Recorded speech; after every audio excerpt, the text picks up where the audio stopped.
All right, folks. Welcome to our November Parks, Recreation, Waterfront, and Resiliency Committee. My name is Trevor Holland. I'm the chair of this committee. We have quite a few items on the agenda which will require some time, so I'm just going to say this up front, that we're going to try and be brief with our questions to the extent that we can, and respect not only the committee members but the people who have come here to listen to an agenda item. That being said, we're ready to start, but before we get into the agenda, I want to introduce a new member to our committee, and I'll let him give his introduction, and you can just say your name or your background or nothing at all. To the committee or to the room? Okay. Hi everyone, I'm Rod Romanian. I am an urban planner and I live in New York City, and I'm excited to be a part of this committee. Thank you. Thank you. All right, first up is the approval of last month's minutes. They were sent out. If there are no objections or corrections, they are deemed approved. Following that, we're going to take a roll call for attendance. Trevor Holland. Present. Diane Lake. Present. Ryan Gillum present. David Adams. Present.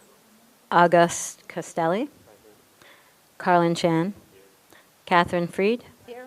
Valentina Jones. Nancy Kong. Here. Daniel Tano. Zachary Thomas. Present. Josephine Velez. Yes. Kathleen Webster. Present. Rod Ramanian. Thanks. Thank you. Next up is the Parks Manager report. I know we have some folks who came here to talk and give comment on one of the agenda items, and that is number 4, Parks update on Rivington playground design. Parks will not be here to give an update. I don't know if the folks who wanted to speak wanted to wait to hear the manager report or to speak now. It's your choice. Okay, if you want to speak now. I'm going to give you the microphone. Keep in mind you have 2 minutes. I do not normally pull up a clock, but be aware you have people who want to speak after you, so if you could keep it to 2 minutes, that would work well. Let me turn that on. Here you go. Switch. I have a lot to say. I'll try to say it in 2 minutes. I don't know if it took me 88 years to get here, so please bear with me. I'm here to speak on the children's playground, which I'm very annoyed about because it's not a children's playground. It's a junkie's playground. If you come out there every day, you will see not 1, not 2, not 3 kids. If I see 3 kids within a week, I'm lucky. The parents of this community will not bring their kids in there. I let them come into the garden because they're afraid to go into the playground. I don't know how many of you have walked by and see what goes on in there. In this playground, in this junkie's playground, there's drugs passed constantly. There's people in there, and it's a sign outside that says, you must be accompanied by a child, which no one pays any attention to. It should be the safest park in the city because on any given day, you'll see 2 or 3 police cars right there. And they watch, and they don't get out their cars, and I get pissed. And I'm angry. And I want everybody here to know how angry I am. It takes me 2 hours every day to come down here and watch this circus. If you sit where I sit, and I have a front row seat, I'm trying to get all this in 2 minutes, but it'll take a year. If you see what I see adults, I see hard hat people in there, I see people vomiting, I see them pissing all over the place, and not one cop gets out of his car to stop them or give them a ticket. And that's what makes me very angry. I want you to take the time to take the blindfolds off of your eyes and see some of the things that I'm seeing. I want to thank you, and I hope to, next time I come back, I'll have some nice words to say. Thank you. All right, thank you. I appreciate it. Hi, my name is Urasima. Ursima, okay. Go ahead, I'm on the Ursima. list there. And I'm a lifelong resident of the Lower East Side, born and raised right here. I have a mother in a wheelchair that I walk around with every day, almost 90 years old. She's actually in hospice, but I bring her out. I am petrified to walk this park, this area. I've never in my life been so afraid like I am now. When I'm pushing that wheelchair, I feel so vulnerable. We do see the cops come by sometimes.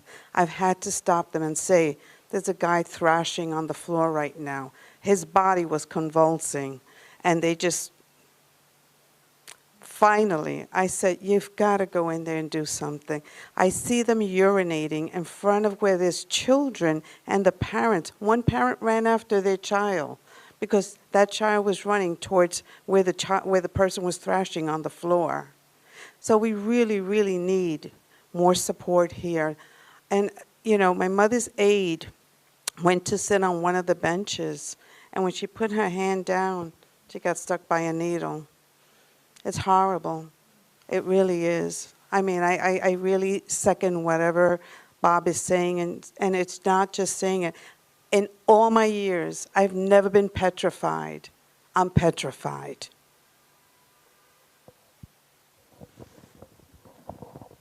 Thank you. Deborah, did you want to? I don't know if I need the mic. Well, Yeah, you do. yeah, because it's being streamed. Can you fill? So I will not repeat what has already been said, but I just know that it's impossible. And I know that you're working hard, and Parks Department is working hard, and everyone is working hard. But something has to give. And what I'm worried about as giving is more violence in the neighborhood. And I know that the coalition, however many years ago, dozens and dozens and dozens of years ago, led by Bob and others, we've done this before. We've done it before, and we know it can be done. So I think that's all that I have to say. Thank you. My name's James Cusick. I've been with Mafinda Kalunga Garden for 8 years now. I've had 2 family members lost to homicide in the city, and you just don't know until it impacts your family how serious it is. It's a special place, the playground. That's where children can get together, and they could meet children from other diverse groups, and they can bond in the presence of their parents and guardians. The situation is that there has to be a place for adults to sit, and we're not trying to take that away from adults. I've been in service jobs all over the city, and I know what it's like. You want to get out of your vehicle and sit and relax and have lunch. And there's nurses, there's all kinds of people that want to sit here. They're as welcome as the flowers in spring. The problem is that there's a transient group coming through, and the drugs have gotten much stronger than they were. Back in my day, you know, that $15 lid of pot used to be back in the 60s. That's not what it's like now. I was driving down 2nd Avenue coming back from where Bob is on 94th Street a couple of weeks ago, and I had to get out of my car because I realized I was stoned, because I had the windows down. And it's so strong, I had to stop the car and take a break. So I just want us all to be aware of it and what people are doing in that garden, and the ones that are pushing the drugs. We've got to try to keep them out of there. Thank you. All right, Thank you thank all you. for being here. And thank you for keeping that at 2 minutes. Appreciate it. Is there anyone else who wanted to speak on that item?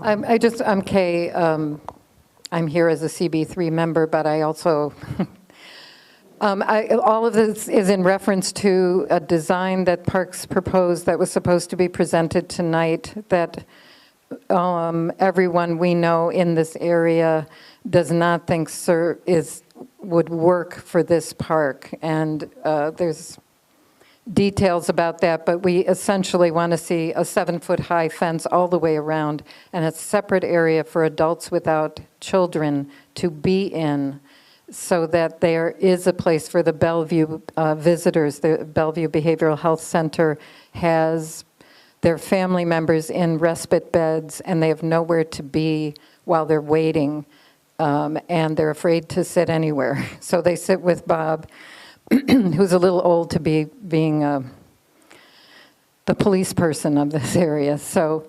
we're really here to insist that the Parks Department change that design so that it works for what's actually here, that creates a safe place that can have a sign that says, you cannot enter here without a child if you're an adult.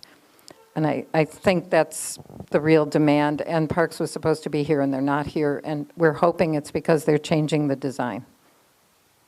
All right, thank you. Next up is the Parks Manager update, and I'm going to give you a microphone to speak. All right, good evening, everybody. My name's... I'm going to give you a microphone to speak.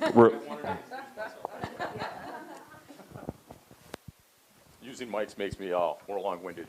Is this a good spot?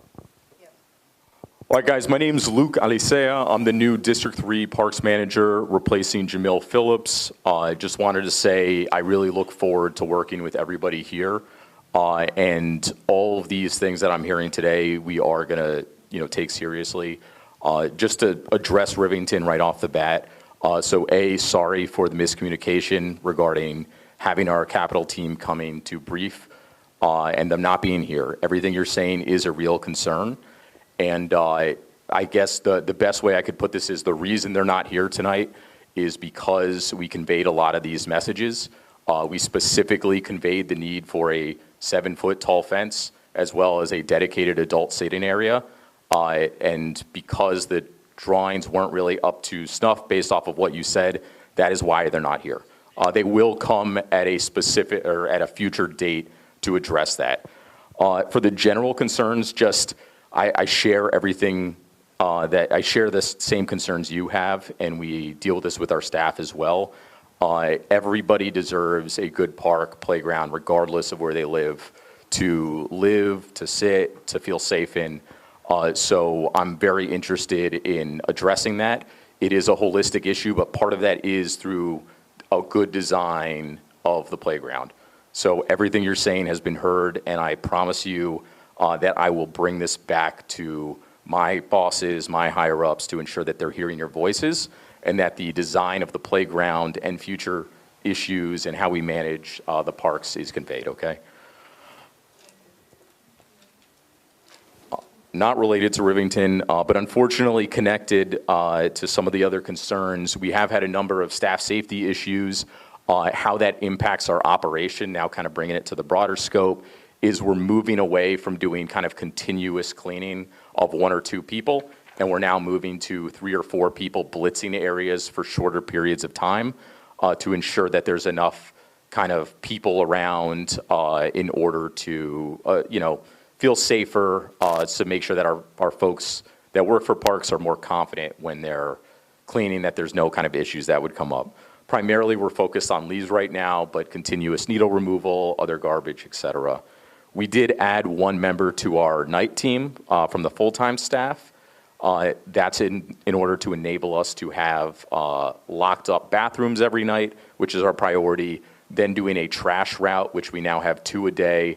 And then you may have noticed, unfortunately, our final priority for the night team is locking up all the other properties. We still intend to do that, but if you ever see a property unlocked, the reason for that is that we had maybe a staff call out or whatnot, and I determined to prioritize that below trash, and the bathroom lockups to mitigate rodent issues or things like that for the trash side. For one thing that I was hoping to get community feedback for, not right here, but in the future through Susan Sesser and Trevor, would be we installed a shade netting system over Field 2 at East River Park in the newly opened area. It's a new prototype. It's kind of an experiment. We know that there is a lack of shade in Pier 42. We know it's a problem. We want to address it for the summer of 2025. The system that's in place there is more affordable, and it doesn't require like a very robust column to support the weight that some of the larger shade sails have. But I want to know what the community thinks about that, and we could start installing it. Right now it's over the dugout. We could install it at all dugouts. We could install it in other areas where it's not appropriate to have a full shade sail. So I'm curious what the community thinks about that. And then we also have It's My Park Day coming up over the weekend. On kind of a more positive note, this whole community, everything in District 3 is hyper reliant on volunteerism, and especially the people in this room, the most involved people of the community.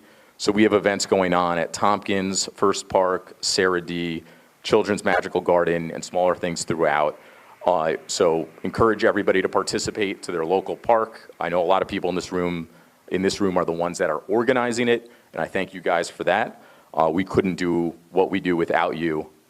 And then finally, there's a new installation of an irrigation system through the Sarah D. Roosevelt Park Alliance, so thank you guys for that, at Sarah D. They're gonna be doing a ribbon cutting at 12:30 at the Forsyth Garden. And I think that's gonna really encourage the plant life over the spring to do well and prosper. That's all I have. I don't know if I usually address questions right after this, but I appreciate everybody's time. Yeah, we're just going to have a few questions, and I'm going to leave it to committee members. So if anyone wants to speak, we're going to use the microphone first. I'll go with the hands, and since you're closest, we'll start with. Hi. I don't know if it's parks or not, but there are a lot of trees that have just been planted out in East River Park, and I'm wondering what provisions have been made to water them, especially since we just had a 7-week drought. Yeah, so for any of the new trees, there's a warranty period. So it's in the contractor's interest to ensure that they are watered. So while Parks doesn't have ownership of like the watering protocol, we do an inspection 1 year out, and even before then. So for example, Pier 42, we have our tree inspection for all of the problematic trees that didn't make it in Pier 42, which opened in July, scheduled in the next month. So we don't, to answer your question, Parks does not water it, but Parks does inspect trees to ensure that they make it through the first 2 years. What about irrigation systems? For East River Park, there is an irrigation system that's in place, and that would be the mechanism to water the majority of it. But I don't want to speak to, I don't know which specific trees we're talking about. Well, they literally just planted about 40 of them that have been sitting out there, and they just, they've been laying around for a while, but they did finally plant them, so they're all brand new. They're just saplings. Yeah, so I would imagine the irrigation system is on right now. I know that's the long-term solution, but I can get back to you with the final confirmation. Am I getting the? What? I can speak to that during the ask her. Yeah. Okay. Thank you.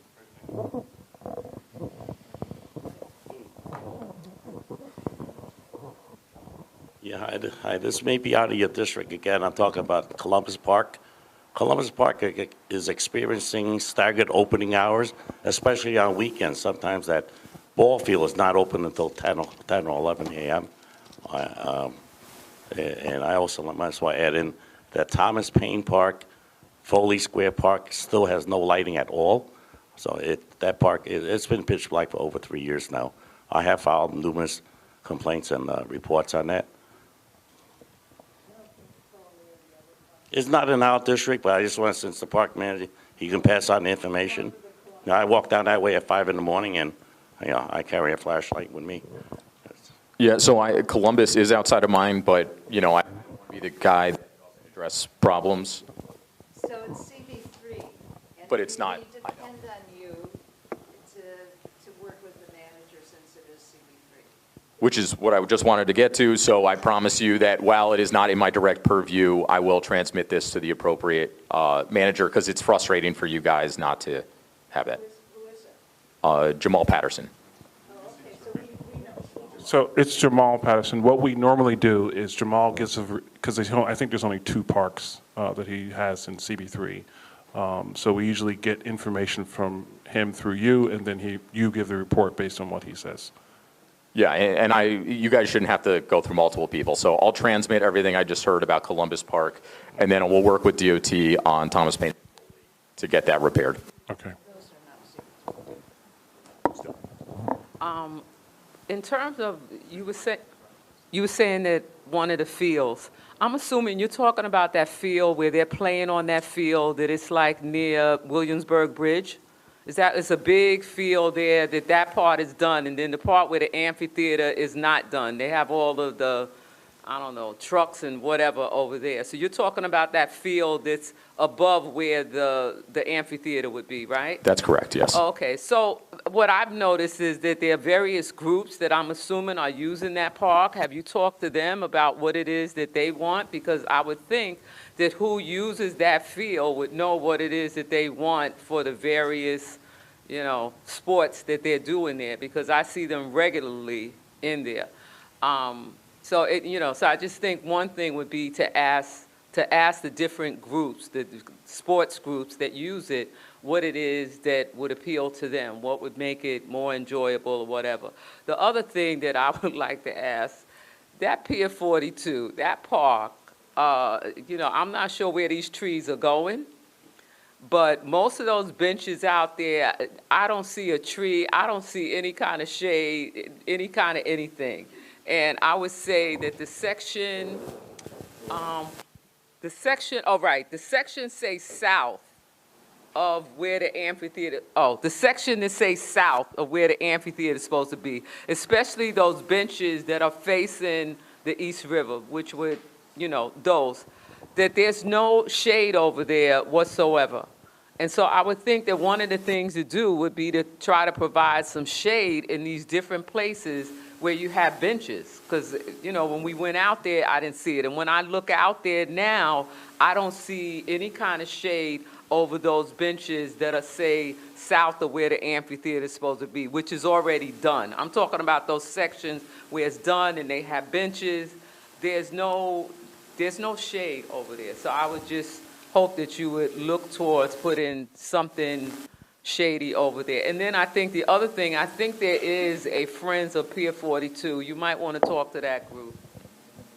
Yeah, so just to address each one of the issues, can I just speak loudly? I think my mic's going weird. No, people on YouTube can't hear you. Very well.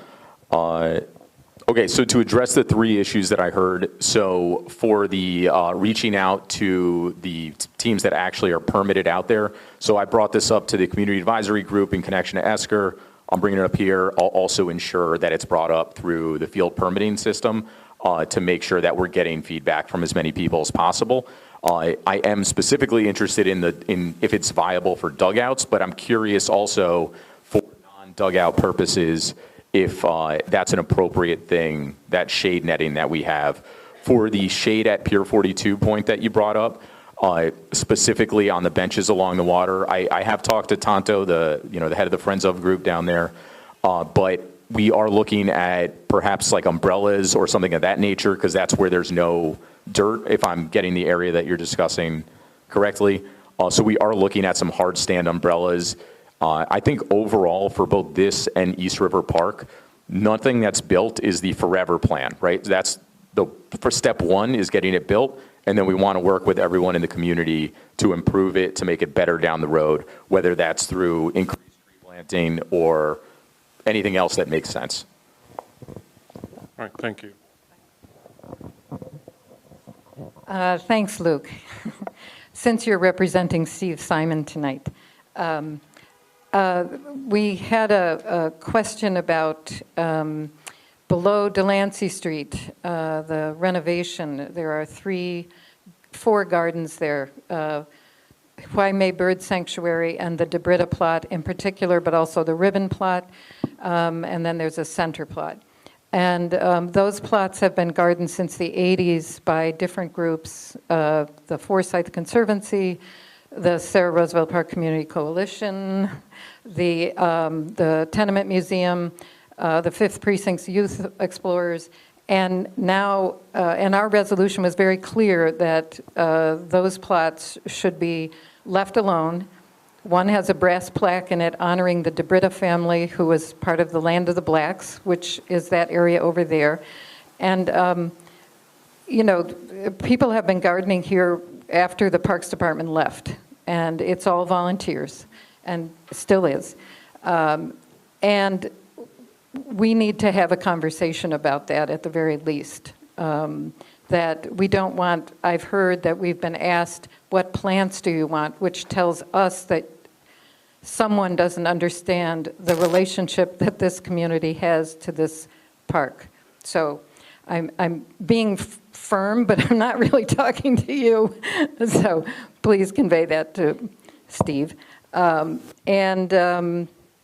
Just so also, thousands of dollars have been spent on plants for that space. And it's very deliberate because it's really modeled after post-Civil War gardens that families had. So it's a very particular landscape. Okay, and then I just want to say the general things, you know, I know the water truck has been broken for a really long time. There's no water source south of Delancey to Grand. It means buckets of milk jugs that we're watering with. And you know this, that the trash cans, we need trash cans with lids because otherwise we have a fest. And we just had a great conversation with Carolyn Bragdon, yourself, and Susan about what comprehensive plan for this park. And lots of other things, but I really just want to say I appreciate your attitude and how you came into this park. Yeah, and just even if it's not me, you're mentioning Steve, but just like my philosophy on all this is anything that happens or fails to happen in District 3 parks is on me. So I'm going to do my best to advocate for anything you're saying to ensure that that happens, whether it's directly in my purview or not. I think it sounds like maybe next week or something we should sit down and go over the more detailed issues with those 3 plots, and I'm happy to advocate in the same way for that. So we'll set up a time, Kay. Okay, thank you. And don't take responsibility for the route. I've been doing rain dances every night. No. All right, let's do this. This went a little longer than we wanted to go. I appreciate you coming and speaking. We will see you at the next meeting. But for contact information, I know that people want to be able to contact you, and I know that you're replacing someone who we had a very good relationship with. So how do people contact you? My email would be the best way, or if they want to send messages through the Friends of group or Susan or yourself, Trevor. All right. I was going to hang. No, we appreciate you hanging because all of these items have to do with parks. So let me switch microphones with you because yours apparently.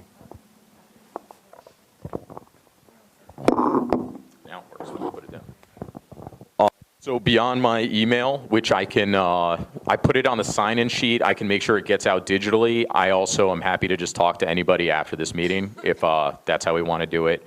Or we can always meet. I work right off of Hester Street in Sarah D, so I'm pretty easy to reach. I'm happy to meet with anyone in person. All right, thank you.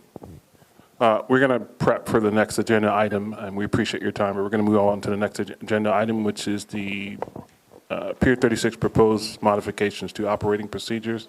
Somebody back there has a question, Trevor. Yes.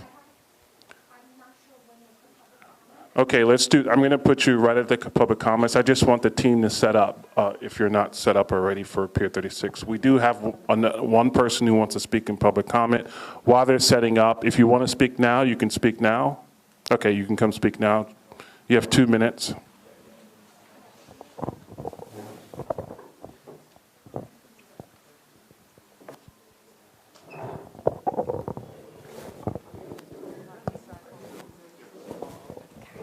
Okay. Hi, everyone. I'm Susan Lee. I'm from Sarah D. Roosevelt Park Alliance. quick announcement, the ribbon cutting ceremony is Saturday, 12:30 for the new irrigation system. I do have something that I want to talk about at the Hester Street Playground, the sandbox. There's been concern about needles in the sandbox. Children play in it. There's garbage.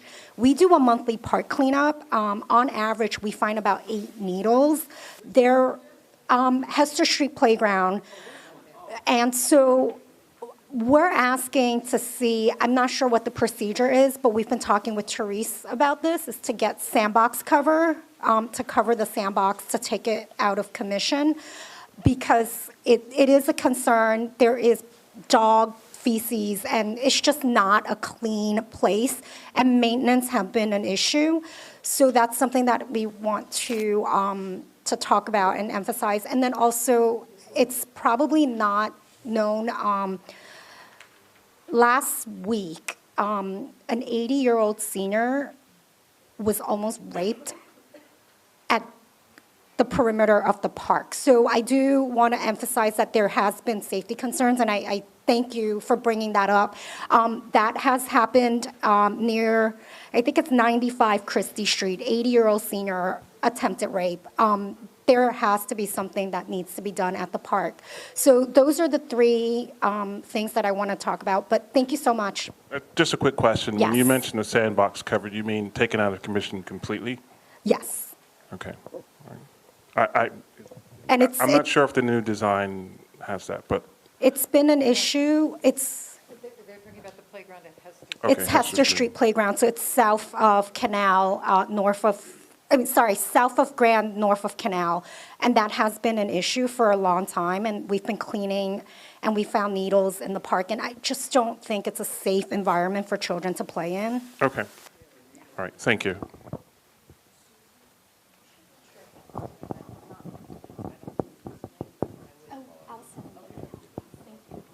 All right, thank you. Next up, we're going to have a presentation from, I believe it's EDC and Doc NYC regarding proposed changes to Pier 36. I'm going to give our couple of committee members a chance to turn around if you can't see the TV that we're going to use. And if you want to introduce yourself, and you can start the presentation.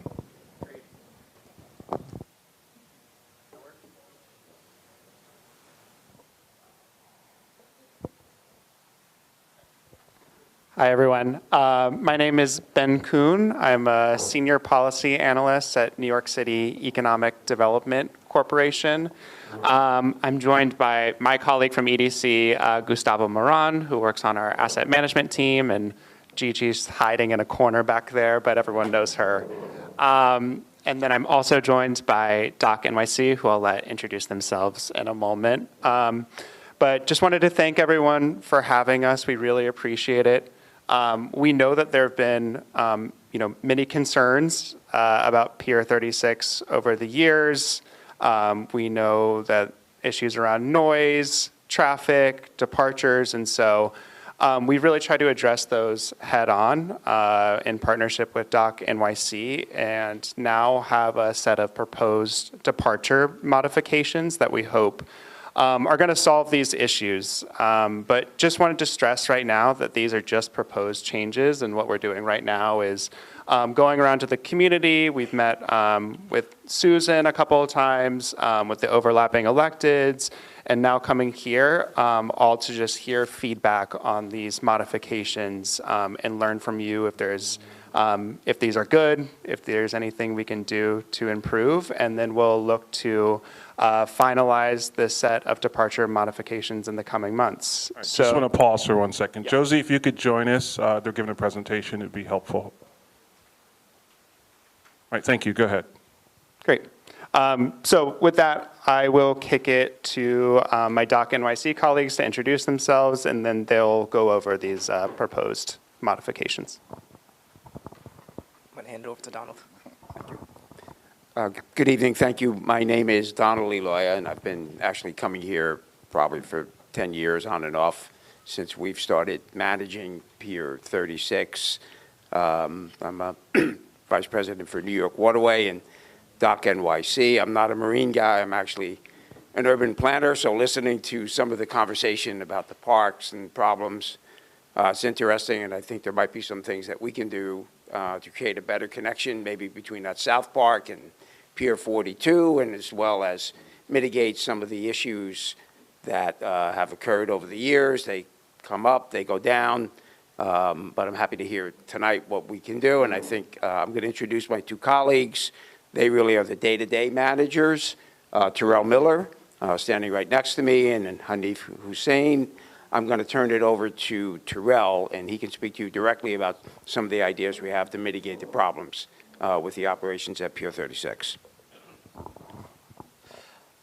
Good evening, everyone. My name is Terrell Miller. I'm an operations manager for New York Waterway. I've been involved with Pier 36 for some time now, about 10 years. I've been managing that pier. And I just want to address some concerns, some being the crowd control at Pier 36 and boat departures. So to try to, we want to try to limit the boat departures so to about maybe two an hour, 2 boat departures an hour. We think that will be a step in mitigating some of the foot traffic. We also want to increase security, that being having security for each boat that departs out of Pier 36. And we want to also help with the traffic control, that being a security guard in front of Pier 36. So we know that's a problem, an ongoing problem over at Pier 36. And it may not be our responsibility, but we're willing to help and take on that role. And when it comes to the exact amount of activity that goes on at Pier 36, my colleague Hanif, he has the numbers and he can give you the percentages and how it affects the pier. So.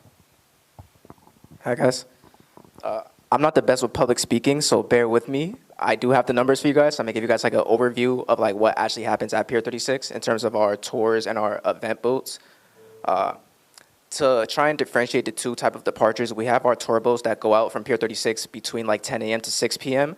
They're normally like 1 hour long. They'll go out, go towards the Statue of Liberty, and come right back to the pier. Then we have more of our event boats that happen later on at night.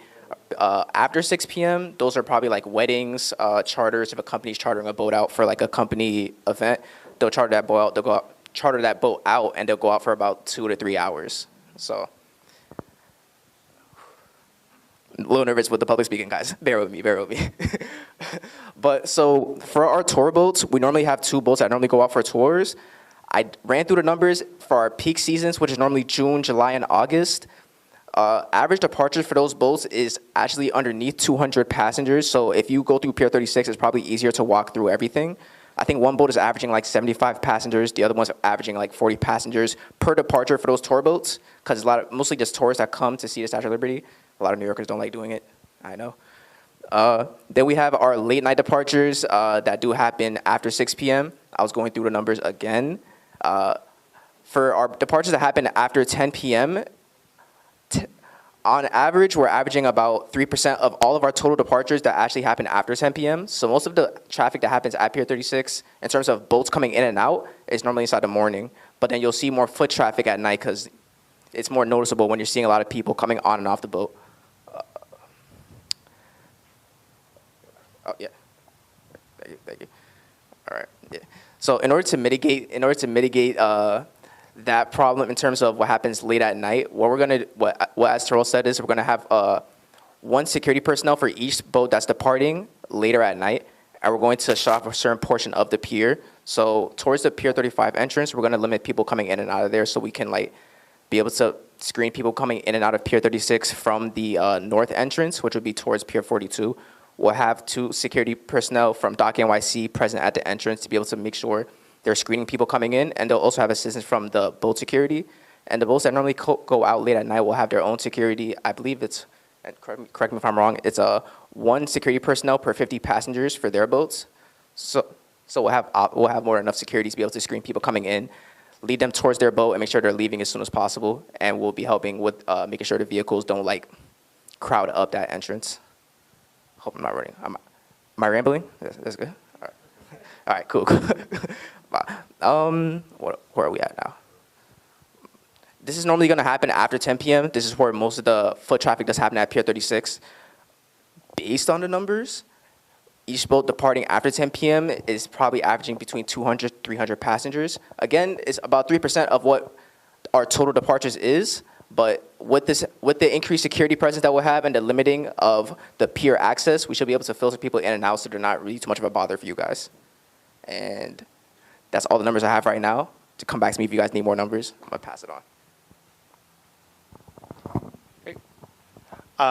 So with that, we're happy to answer any questions. I'll just give that asterisk that I think my contact information has been widely disseminated, and so I am more than happy to accept emails with any kind of written proposals on anything that you'd like to see in the modifications, and we'll be sure to get back to you on those. But with that, happy to, Trevor, however you want to do it, I'm happy to answer any questions or anything like that. I'm going to go to the committee members. I know the print is a little small, but the committee members have the presentation in front of you if you want to refer to that when you're asking questions. I need a show of hands from committee members who have questions. All right, so I'll go to Val, and Val, you can pass it to Josie next. Yeah, I live in Gouverneur Gardens, and when I look at this picture, where it says entrance via South Street, passengers are subject to bag checks, that's all, I think, an entrance exit towards Montgomery Street, which is basically Gouverneur Gardens, and it's basically the people who have complained about the behavior, the people that get on and off that come from that direction.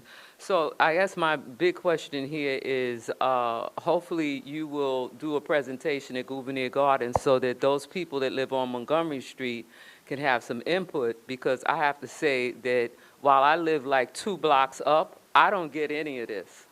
But I can say that when I walk towards Montgomery Street, I'm like, yeah, I can imagine that this is a real piece of work after 10 o'clock, because I see the people leaving, going up Montgomery Street. So hopefully, I think one of the things to do would be have a presentation at Gouverneur Gardens so that those people could have input, and then maybe 2 or 3 months, I don't know when you plan to implement this, but I would say that a couple of months after you implement it, to come back to Gouverneur Gardens so that those people that live on Montgomery Street can express whatever issues that they have. Because I have to say that, yeah, that's where I see them at. I'm 3 blocks away, and I don't see much of anything from there. And I have to say the boats did get better in terms of they don't play that music. I don't hear the music. I'm like, 3 blocks up, and I don't hear the music, whereas there was a time I would hear the music. So just come to Gouverneur Gardens is all I'm asking for. And there are some reps here from there, but I will definitely, I got your card, I will definitely go to the next board meeting and suggest that they have you come so that the people on Montgomery Street can have input. Thank you. That'd be great. Thank you. Thank you. Josie, before you go, just to note for folks, and I see some folks in Gouverneur, that we attempted to have this meeting at Gouverneur Gardens, but because of construction issues, we were unable to have it for this month, but we did attempt to have the meeting there. Well, I live there. I will go to the next meeting, and I will find a way for you to come and get feedback from the people that's there. Because I can tell you... Val, I know you're repeating yourself, so we're going to go to Josie. Josie, let's go to... Val, we know. We tried. Hi. We didn't want the boats... Josie, we didn't want the boats to have a liquor license for the simple reason that when the people get off the boats, they trash our neighborhood with whatever it is you want to talk about, whether vomit, urine, garbage. And so we're hoping that somebody's keeping track and putting garbage receptacles around so that, this trash can be, put in a proper place. Also that the people will come out of those boats with order. We had something happen in the summer. A family got killed. If you remember that, you heard about that. So we don't want to talk about that again, but that was really tragic. And so we're hoping that these kind of things don't happen, because we have a community with children, with elderly, come on. And so everybody wants to enjoy themselves. And so what we want is order. just to have order and make sure that these people aren't coming off that boat, you know, like sliming all over the place, because we don't need that. And so we would appreciate your cooperation and really watching your people, honestly. Thank you. Thank you. You wanted to comment on that? Yeah, so I totally hear you, and I think we understand the issue. Part of what we hope will be helpful is closing off that south entrance and making it a little bit more orderly, and so everyone's flowing in and out of one place. We have the proper security there to manage it. Something that we're also doing is creating a plan to address some of the vehicular flow issues coming into that port there. So an update as of recently is that we learned that DSNY was kind of a reason why Basketball City was unable to install a roundabout that they're contractually obligated to do. DSNY had like a fuel storage unit there that was preventing construction. So we just learned that they finally are vacating that space, and so Basketball City will be able to now build that roundabout. That's the long-term issue, or the long-term solution, and then the near-term solution is that we're working with Basketball City and the parking operator on a solution to solve some of those issues. So we hope that the combination of added security, everybody coming in that north entrance, and a little bit more orderly flow will help to solve some of those issues. But we're all ears if you have any other suggestions. All right, thank you. I'm going to ask a few before I go to you. There's some other issues that they're not necessarily your concern, but they're still an issue in the neighborhood. Our transportation committee approved a drop-off bus station on Pike Slip that was supposed to be used for passengers to go to the boat. The bus now, there's a double-decker bus, and the name I can't remember offhand, now just comes towards Basketball City and just dumps people off wherever they can go. Is there any plan to mitigate that, or for them to get an actual license to drop people off at a curbside as opposed to just doing it on their own? I'm not personally aware of anything that we're working on, but I'm happy to take that back and diligence and work with DOT, or if that's an MTA issue, get in touch with the right people about that. Well, I think if you, and this is for Doc NYC, if you talk to that operator, because those people are going to the boat, they're being dropped off to go to the boat.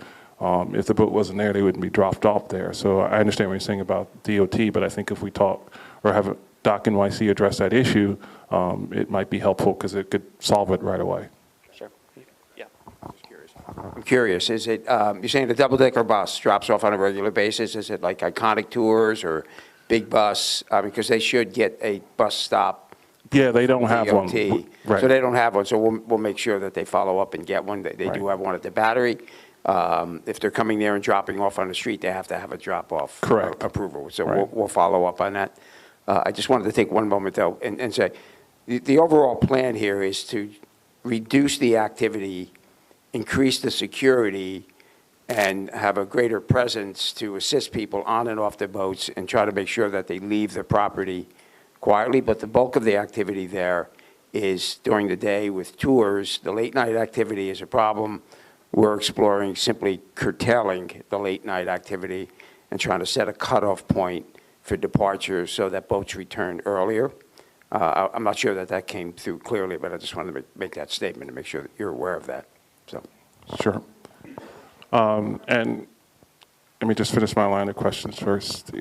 The apron itself, I know we had discussed improving that apron overhaul or beautifying it. There have been attempts before, but that didn't really last. There were some planters placed in the back, then the plants died within a week. Is there anything in the works to actually improve that apron itself? I'm happy to take that back. I'm not sure off the top of my head. I know what you're talking about, and it had been pointed out to me, and I'd just have to check with my colleagues on what the plans are, but yeah, happy to do that. Sure, and Josie mentioned, and other residents can attest to the garbage issue. I know there's only so much you can do at that spot, but have you looked at increasing the number of garbage cans in that area? It's a great idea. We're happy to take that back. And Don, I'm not sure if there's anything on Dock NYC garbage territory. Just quickly, we send a porter there every day to clean up the apron from one end to the next. We'll simply install more garbage cans, and we'd be happy to talk to you about some sort of street furniture plan for the apron. We have a commitment to the city to do so. I heard the comments about shade. That might be a nice area to create some sort of shade structures as well. So we'd like to sit with you kind of on a design charrette maybe and see what we can do for the apron. I think it's going to be a great connection between the South Park at 35 and Pier 42, even though the DOT yard is still there. But I think, you know, we open the gate early in the morning, we close the gate at night, we try to make sure that people have access. And I think the fact that there are people there getting on the boats, you know, creates a little bit of a defensible space during the day when the tour boats are there. So I think, you know, it's also helps with, you know, keep it as a more secure spot for the neighborhood. But we're happy to address some of these problems, and we'll work with our colleagues at EDC and you to do so. Correct. In talking about defensible spaces, we had previously discussed getting legal vendors back there so that they can defend the space, because it was a absolute nightmare at night with illegal liquor and all other types of activity. What are you doing to address that problem in terms of getting legal vendors back there? Because that was one of the priorities we had talked about.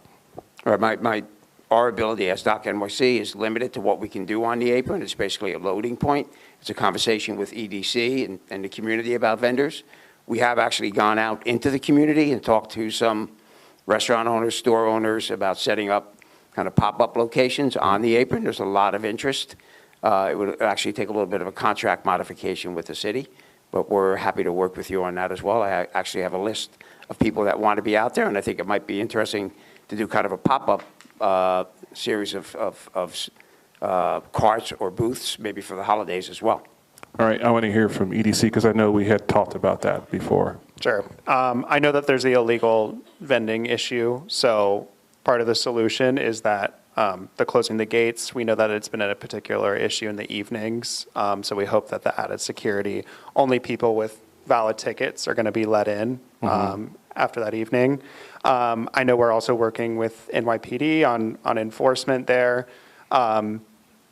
But yeah, we're trying our best on the issue and hope to make progress. On the legal vending proposition, I'd have to check with my colleagues and see the status, but I know we've just been focused on trying to implement a lot of these solutions. But I think the good thing is right now is that we're in the winter months. It's a little bit slower, and there's some time to really take a step back and think about some of the solutions. And so it's a perfect time to bringing up these kind of issues. So hopefully we can have all the solutions we need by spring. Sure, and I'd like to see that by spring, hopefully. But I'm going to cede my time. I know Catherine. Thanks. Yeah, I had a couple quick questions. You mentioned the latest departures. What are the latest times that passengers actually disembark? Yeah, with the late departures, the latest you'll probably see a boat going out is between 10 and 11. Those boats normally take about 2 to 3 hours, so they might return around 1 a.m. or 2 a.m. It's rare you'll see a boat come back at 3 a.m., but it is a possibility. Okay, and what's your procedure? You see you have security personnel, but what happens if someone gets off the boats or they're on the boats and they're clearly inebriated? What's your procedure? Do you stop them? Do you prevent them from driving? Because the accident that we had at Corlears was clearly someone shouldn't have been allowed to drive out of there. Yeah, our procedure normally is if we do see people who are acting belligerent or they may seem like they are overly intoxicated, their first goal is to get them off the pier and then to contact local authorities so they can come and deal with the person accordingly. But I'd like to also add that if that is observed, the boat operator, they usually keep the passenger on board if they're inebriated, and they will guide them off the pier when everyone has left and make sure they have transportation home. So okay, because obviously the accident where 4 people were killed was someone who was inebriated. He was allowed to drive off the pier. I mean, he was actually taken off the boats even before they disembarked. But that's why I'm curious to know how how much that's actually followed.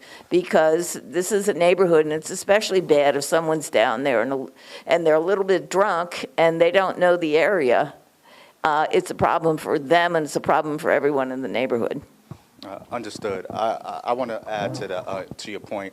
The gentleman that caused that horrific incident, he showed up to the pier inebriated, and yeah, so he. The point was he was on the boat. That's what I'm trying. Yeah, so I'm trying to say he never boarded the boat. Once he found out he was inebriated, they did not allow him to board.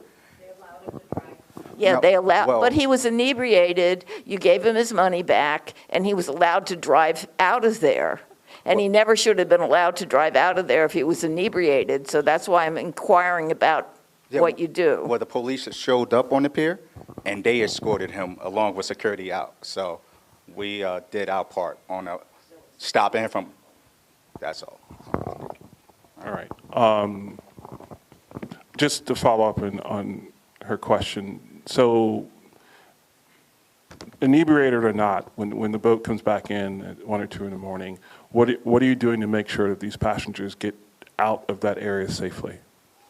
Well, that's why we wanted to heighten security, and that's why we have one security per boat now that's on the pier, so they will remain on the pier to accept the boats when they come back, and then they're guided out off the premises. Understood. Thank you. Let me go to Susan, and then I'll come back to you. Thank you. So 100% of the boats serving liquor have negotiated and gotten support for their licenses out at someplace other than Community Board 3, but they're docking in Community Board 3, and we're dealing with the impacts. I did not have success with the State Liquor Authority in trying to deal with this in some way, but you could require them to at least sign stipulations with Community Board 3. I noticed that some of the elected officials have asked for things like no boozy brunches, that sort of thing, which are very common to our stipulations. So is there a way that we can have the boats that are coming to Community Board 3 that serve liquor, even though it's not tied to their license, can we have them sign stipulations with us, which would be things like no boozy brunches, which we never allow anywhere in Community Board 3, no drink specials with food, that kind of thing.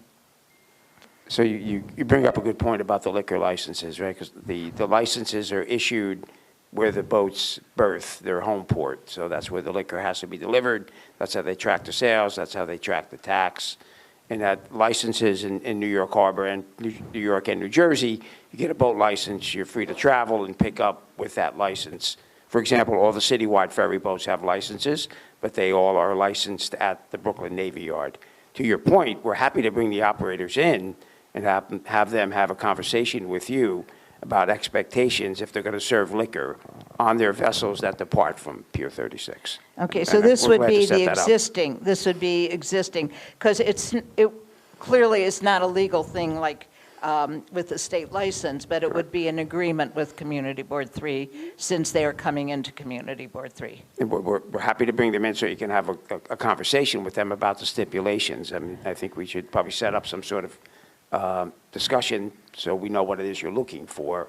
But I think you understand the liquor license. You're clear about it, that they pick up. No, and we they can understand travel. we Right. cannot, none of us can Exactly, deal exactly. with that. Right. But since we're dealing with the impact, we should be able to have some kind of agreements with them. Right. Which, and they would be, basically things that are, legal restrictions anyway, Right. The other thing I'd just like to know is the timeline and procedure for this going forward. When you're collecting comments, I believe, in general, you've come to Community Board 3, you'll be getting other input.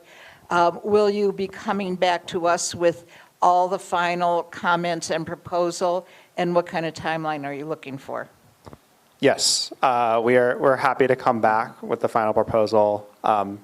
I have your contact info, and I know I'll be working closely with you in the coming months on this. We don't have an exact timeline, but we're, working fast while also leaving space for comment. And so I think by an expectation by spring, once boats really start to pick up, is fair. I think it's just, taking these few months while we have a little less traffic and finding the right solutions for the next season. Okay, thank you. Hi, thanks for coming out. I was looking at some of the reviews for Pier 36 and have a couple of comments. One is some reviews say there's like a lack of lighting, and I know you mentioned about security guards and whatnot. Like, is lighting at all part of the plan to add more, or have you all looked into that? Yeah, it isn't part of the plan right now, but that's a great suggestion. It's the first time I've thought about it personally. I'm sure others have, and so happy to take that back and address it. Sorry, just wanted to add that. Gigi Lee, also from EDC's Government and Community Relations team. Part of the lighting issue, we had a conversation with Bruce Ratner from Basketball City. He understands that some of the lights on the apron have not been working, and he has committed to bringing in an electrician to figure out what the situation is. So at least there, we are addressing that issue. Gotcha. And we're looking at other ways to do it as well. Great, that's good to hear. Gigi, while you're up there, I just wanted to follow up with that. He had offered, when the problems were really bad, to use his cameras, so he has cameras back there. Have you talked to him about his cameras, because he was willing to put some more cameras back there? I was part of the call. I know you weren't. I just don't remember if we talked about cameras, but I can go back and look at the notes and raise it if we didn't. I say that because this past week we had another person who passed away who fell in the water, and the week before there was a group brawl fight back there. So, and I think it helps for police purposes if the entire apron is covered with cameras, because every summer we get people who fall in the water. Okay. Every summer. Another thing I want to call out, a lot of the reviews just say it's just hard to navigate on Pier 36, just getting lost and whatnot. Is like adding more signs or something else like that part of the plan? Because if we get people in and out, maybe that'd be better for the neighborhood. Yeah, so that is something we have talked about. We have been looking at both short-term and long-term solutions. So under the short-term bucket, we have been thinking about like painted like sort of directions and arrows or numbers to the birthing slips, because we are reducing the number of birthing slips. And so just even kind of like where you stand online, it's always nice to have like a visual on the ground. So we are thinking about that for the next season, and that's something that we can kind of do quickly. On the sort of longer term, we are thinking about additional wayfinding and just better signage, which probably no surprise, there is a EDC process of the types of signage and ordering signage and just kind of planning for that. So that is both our short-term and long-term intentions for signage. Gotcha, sounds good. Yeah, it seems like a common complaint, so glad you're looking into it.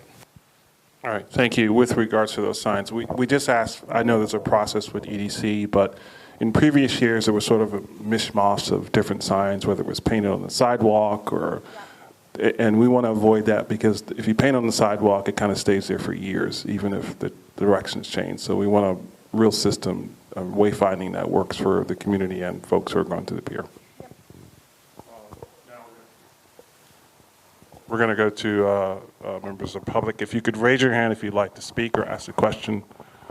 So I see two. I'll start from the back. If you could come up and use the microphone, because we are live streaming on YouTube, it'd be helpful. Sure, no problem.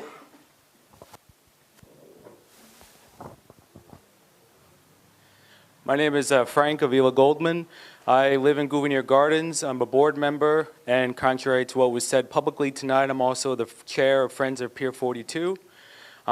I usually don't approach people who are visiting in these community board meetings with a cynical nature, cynicism. I don't think you're here to give us the community very much. I think you're here because people died. I think you're here because you want the Blue Highways initiative to succeed that you have in the docket. And I don't even see how you've come to the community with a lot of actual dialogue. I want to thank Valentina on the committee here for saying that you should come to Gouverneur Gardens, because you should. Because frankly, when we had the stipulations, when the other community committees were having stipulations about the liquor boats, one of the things that we were told was, well, we can track the boats that come in that are loud, because they are very loud still, and they come in, and I've recorded them. You don't know what boat comes into our neighborhood. You cannot tell what that boat is. So I don't know how that logistically would work out.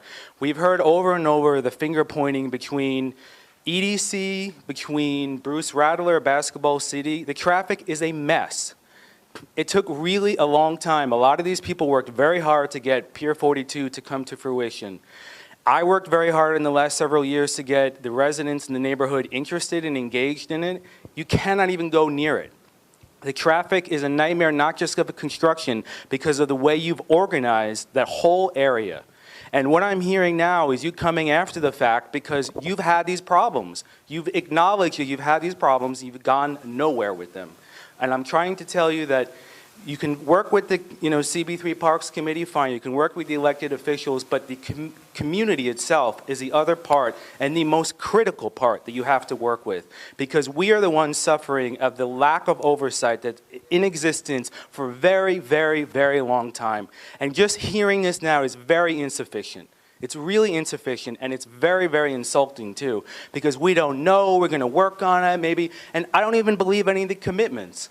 I understand what some of the commitments were in writing, but like, I don't think any of them are gonna be followed through with. I mean, this feels like another game of, let's just see what we can do, appease, we don't have to follow through, and then the community will die down and shut up. And you can keep doing what you're doing, which is business as usual, which is creating a mess. You are creating a mess. Frank, and let's you've give him some admitted time to that this respond. mess has been something that you're all aware of, but you haven't solved. Let's give it a chance to respond. I don't really like to enforce a 2-minute on anyone, so we're going to not do that. But anyone who wants to speak after, just be aware that there's neighbors who want to speak after. But I want you to respond to that.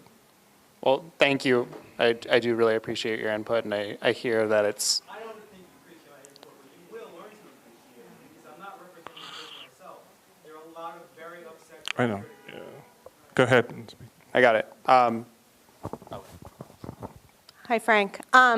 So what I'll say is that I understand your skepticism. I think this is an issue that, in my previous role, we've worked with Gouverneur Gardens on and understand that it has been cyclic. I think what we're committing to you today, both EDC and Doc NYC, is that we are genuinely very. We're coming to the community. This is the start of a process. We're saying these are proposals that we are putting out. We will continue to engage with you, Gouverneur Gardens, whoever else you all think is necessary, right? And that these are drafts.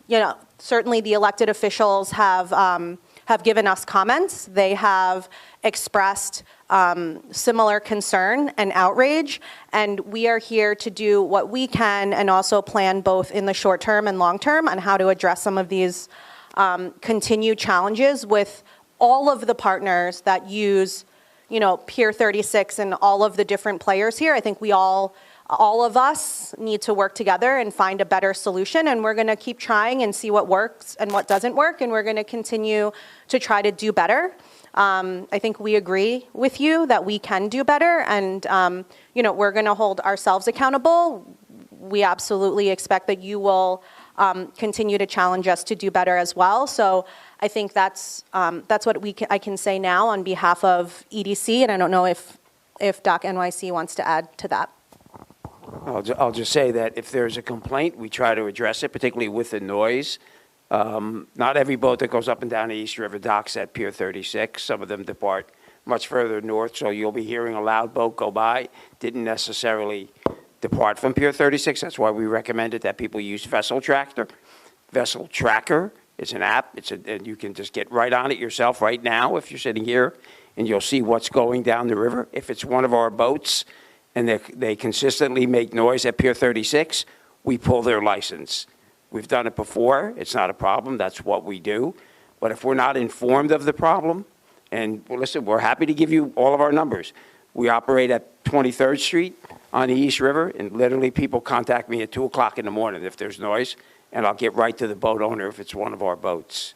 So I appreciate your cynicism, but we are here to address the issue. There's been a lot of construction, a lot of activity, a lot of changes, and I think now is the time to try to bring it all together, create a much better environment on the waterfront for that stretch in front of 36 and 35, and hopefully make some physical improvements that'll make a better connection between the two parks.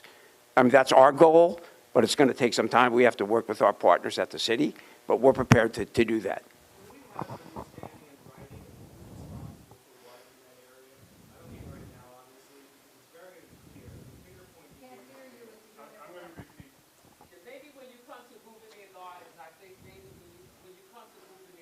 Let me speak. Let me chair the meeting. Val, let me chair because this is on YouTube.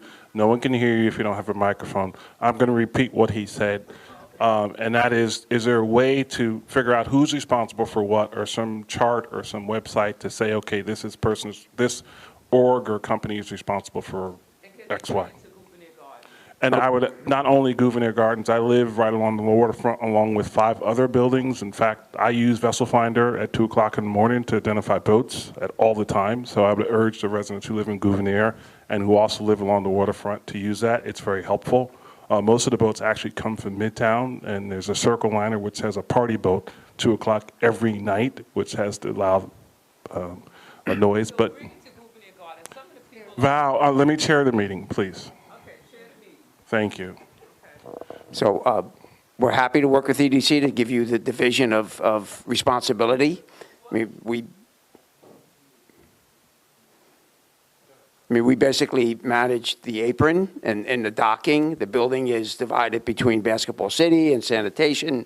And then you've got DOT to the north. I mean, we're happy to try to be a go-between between all the parties if we can do that. But you know, we really do work with the city and EDC to try to accomplish that.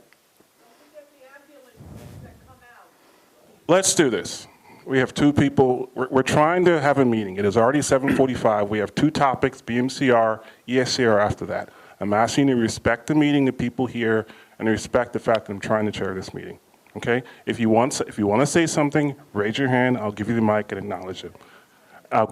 Let me know, and I'll acknowledge you and give you the microphone. Thank you. Go ahead. Sorry. No, I think I'm done. I just want to say we're happy to try to define the division of duties. We've taken on some that were not necessarily ours, and I think you know that, talking about opening the pier early in the morning. I think that's really a tenant's responsibility. But we've taken that, we close it, we send porters down there. So we're happy to talk to you about physical improvements, operating improvements, security improvements. I do believe in defensible space, that when you have people there using the pier, it creates a better environment. Maybe to Gigi, is there a way to identify who's responsible for what, so that residents know, you know? Yeah, we can create a document for you. All right, that's pretty true. Sam, I know you've been waiting a minute to speak. I think he's the other person who wanted to speak. Well, let's Sam. I need for Sam. He's had his hand raised first. Thank you, Trevor. Thank you, committee. Thank you all for coming. My name's Sam Moskowitz. I'm the board president of Gouverneur Gardens. We're right across the street from you. As many in this room know, there's 1,500 residents, 70% low income. We have a lot of seniors, a lot of families, and we've been the most negatively impacted by this for the past 15 years. And this ultimately is an EDC problem. It's not a DOC NYC problem. It's not a community board problem. It's EDC's responsibility to hold their tenants accountable to the community. And that's what I'm looking to. I'm not looking to come to a community board and have stipulations made between your operators and the people in this community. That's not the job responsibility here. It's your responsibility as the DOC NYC to have quality operators. And You did a good job public speaking. You're the numbers guy. You know that 3% or 5% of your operators are the ones causing 95% of the problems. And those are not the wedding parties. Those are the booze cruises that come back at 2, 3 in the morning. When I wake up on a Sunday morning with 20 text messages and emails and phone calls, it's because of that. It's not because of these daytime Statue of Liberty cruises who take tourists out. They do actually, and Trevor did a great job reining in these tour buses, which have been docking outside of my kid's school right across the street. That has picked up recently, so that has to be addressed. But ultimately, it's an EDC problem. My question is, and I do thank you all for taking the time over the next few months to resolve this and not just saying this is what we're going to do, because I don't know what this means. What are your current policies and procedures? You can't say limit boat departures to a maximum of 2 whatever. What are you doing now? What's the difference between what's going on now and what you're going to allow in the future? And that applies to pretty much everything here. And the big thing that's missing here is Basketball City, because they blame you, you blame them, you blame them also, and it's just like a big finger pointing party, and nobody does anything at the end of the day. I do believe, and I can only hope to believe, that you actually are here to make changes that are going to be effective for the community moving forward, and not just sort of lipstick on a pig. But the main problem here is this area. I mean, one of the main problems is the entrance, the South Street entrance, which has been indicated by so many people, where the cars pull in, they drop people off, they don't drop people off. Basketball City has events where they block that parking lot off, and then there are people getting blocked off on the on-ramp to the FDR. The Ubers park in the on-ramp to the FDR. And I've reported this to all our elected officials, to the community board, the double parked vehicles, and this is Basketball City. They're not here right now. This has been going on for a decade or more, and nothing has been changed. They keep getting these permits to take over the community for their events. If you want to wrap it up. And I will talk to both of you offline anyway, so I just wanted to get this on the record, but happy to keep following up with you. Thank you. All right, thank you. Yeah. I want to give him a chance to respond first. I mean, you had a question about current operating, so the 2 per hour is basically cutting it in half. So right now there's 9 slips. We're only going to have 4 operating slips, so in itself it's going to reduce the number of boats that can operate out of there at any given time. Even if you have 4 slips, given the maneuverability of the boats and the currents, you basically can only get 2 in there at a time. So it's just from a number standpoint, we're going to reduce the number of departures.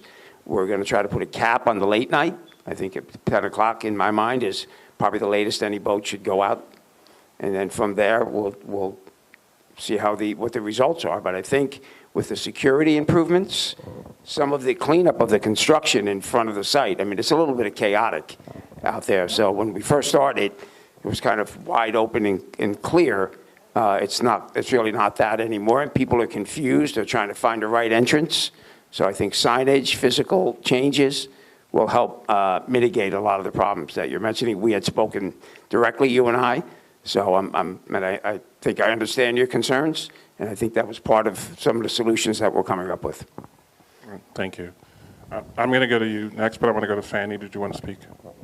Hi, my name is Fanny, and I'm from Assemblymember Grace Lee's office. So a lot of my comments, I already submitted it to them, you guys, so you guys seen it. But I just want to I have a question which is sort of related to Sam's about the 2 non-regular scheduled tour boats per hour. But what about how many regular scheduled tour boats per hour do you have? I mean, like, I know you told me that you guys have 4, but like, what if down the line you guys increase it to like 5 or 6 or 10? I mean, I know you just said that you guys are decreasing the slips, but still, like, what if you increase the regular boats? Can you sort of explain that? I think that's the way it was written is probably poorly. I wrote that. I probably should have wrote it clear. So when we say non-regular tour boats, in other words, there's only going to be 2 excursion or 2 event boats allowed at any time on the pier. The tour boats, right now, there are actually 3 tour operators that go out of there. and you probably get, I'm going to say you probably get maybe, let's call it 1.5 departures per hour, because they go out for an hour, 90 minutes. So the tour departures, while they're the majority, they're over a much longer period of time, from generally 10 to 6, as opposed to the evening departures where everybody tries to squeeze in about a 4-hour window. So again, I think limiting it to 2 per hour, and again, the number of departures that we get for tour, excursion or event boats is actually relatively small compared to the tour operators. But I don't think I'm hearing complaints about the tour boats, which basically depart, go to the statue, return, pick up another load, and go. And their crowds are actually quite small, generally 100 or less on any given departure. So I think it's the evening activity that's the real bone of contention, and that's the one we're trying to address by limiting departures, adding more security, and trying to clean up that area in front of Basketball City where people drop off and pick up, so that there's quicker exiting and entering the site. Okay. So maybe you should put limiting regular scheduled tours? Yeah, I think it's a definition problem there, and I'd actually, my fault, but I should have picked better words. I'll take the hit for that. Again, like, I just want to let the committee know that I had a lot of comments, and I hope you guys get to look at them. And I want to push for the timeline. It would be great, you know, if you guys could come back to us, like do public engagement, and then come back to us so we know, like, you guys have a plan of how to implement all of these changes and all of that. And also, again, I want to stress again about Basketball City, if there's a way to do an amendment for the contract to limit their use of the parking lot only for parking lots and not events. So, and that's all I have. Okay, I'll defer to my partners at EDC about when we can meet again, but we're happy to meet with you whenever anybody thinks it's appropriate. And full disclosure, I'm a resident of Gouverneur Gardens, so. Okay, thank you. Thank you. I know there's a person in the back who wanted to speak. If you could come forward and also use the mic. Is that on that?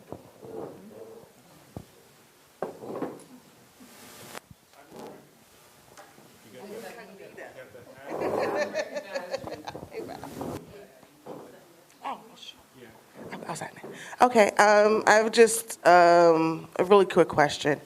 I just want to know, is there plans or works of having this all memorialized in writing as far as you making these changes, so that after Gigi's gone or Frank or whomever is gone, we don't have to revisit the same issues over again? And in writing, and putting this in writing, please include that if any changes were to be made or any modifications, that there will be advance notice to the community board, as well as continued community engagement, so that we're kept abreast of any new changes to whatever modifications that you're making now, because I'd hate for this to be a cleanup for those that are loud, and then when we quiet, things happen again. So I just wanted to ensure that we memorialize these changes that will work. I don't want the changes that don't work in there, but the changes that work, and as well as incorporate the continual community engagement, as well as community board engagement. That's all I wanted to add. Yeah, thank you for that. So, yeah, I'll just repeat for the record what we're committed to doing here. So we expect that there will be some sort of resolution that includes modifications. Again, the overlapping elected officials have seen this draft document. Some of them have already sent back edits. We will come back again. We can figure out what month makes sense to go through the edits, kind of go through them with you, talk through which ones you think make sense or don't. What we certainly internally have to go through and assess for modifications if there are elements of cost, as well as operational, like how we could actually do them so that they are enforceable and operationally feasible, right? So we also are committed to reaching out to Gouverneur Gardens and whatever fashion, maybe it's a board meeting, whether it's a public meeting, coming to you guys to do that. If you have additional stakeholders you think are also important, perhaps, along Rutgers Slip or, wherever else, we're happy to engage as well. Maybe like the Friends of Pier 35 and other groups. So we're happy to do that, and yes, we will have everything in writing. Even if we don't, the community board will. So you'll get it multiple times in writing. And even when I am no longer at EDC, there will be someone else who is probably just as caring and wants to get this done. So, and Doc NYC has been around for a long time, so I don't think they're going anywhere. Arnett, just Thank to you. follow up, when we get to the point, we will have a resolution to memorialize after they talk, get input from people and residents who live along that area.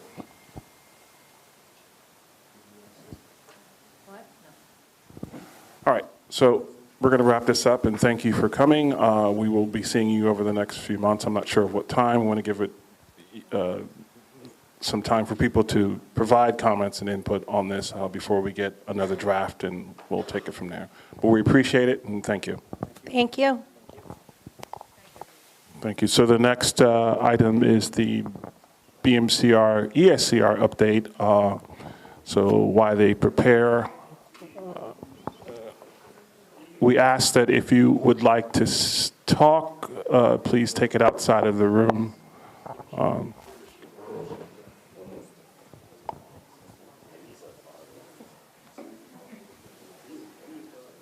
sorry.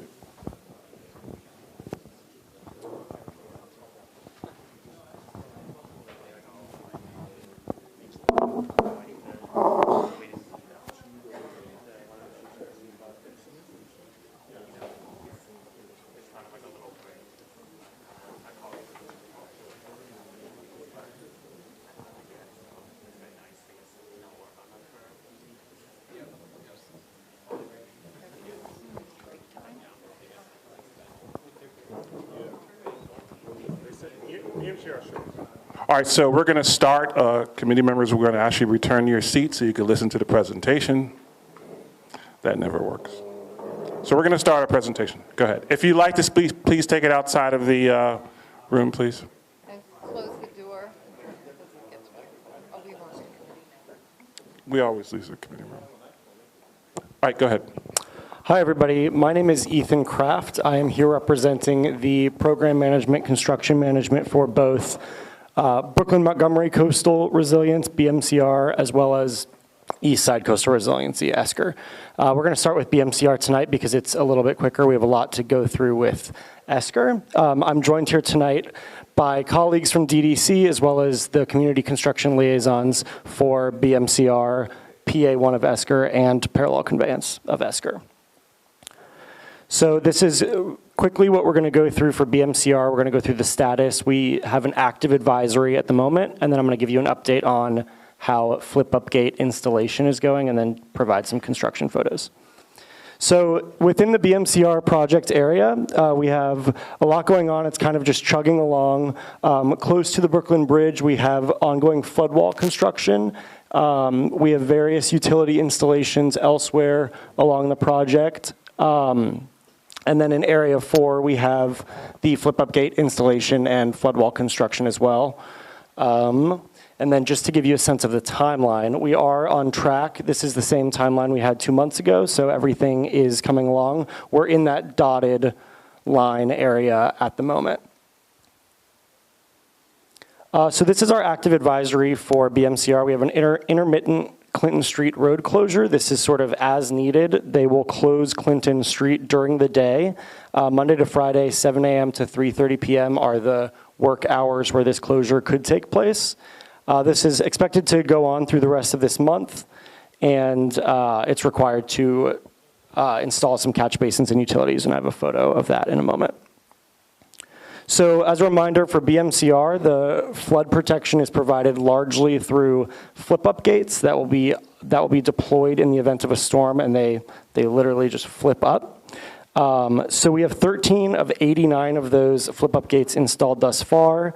395 of 730 micropiles. That's this picture here that helps form the foundation for those flip-up gates. And then we have 395 linear feet of the 1,900 linear feet of concrete flood walls. Just a couple more construction photos. This is the backside of the flood wall that is on Robert F. Wagner Senior Place below the Brooklyn Bridge. And then this is the electric conduit installation along Clinton Street. That is the reason for that advisory that I mentioned. Currently in the BMCR project area, we have a call for art underway. This is an invitation for community members to submit art that we hope to use along our construction fencing. This is just to sort of help improve construction site aesthetics. We have a few themes here that we encourage our participants to think about as they're creating their art. We do have a few forms in the back for anyone who knows an artist or wants to submit anything themselves, and we are encouraging people to email our CCL Marcia to submit their artwork or to arrange a pickup. However, we do have 4 drop boxes in the Two Bridges community, which is kind of the focus of this call. One is at Brooklyn Fair, one is at the Manny Cantor Center, and then we have 2 schools, PS1, Alfred E. Smith, and PS 184. At Alfred E. Smith, if you drop off there, you just need to buzz in and explain that you're there for the call for art.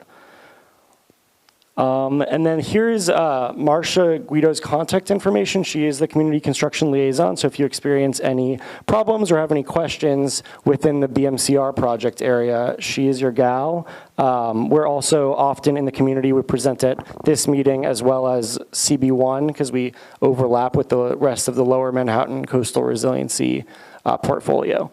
So with that, I can take any questions on BMCR. I know I went through it kind of quickly.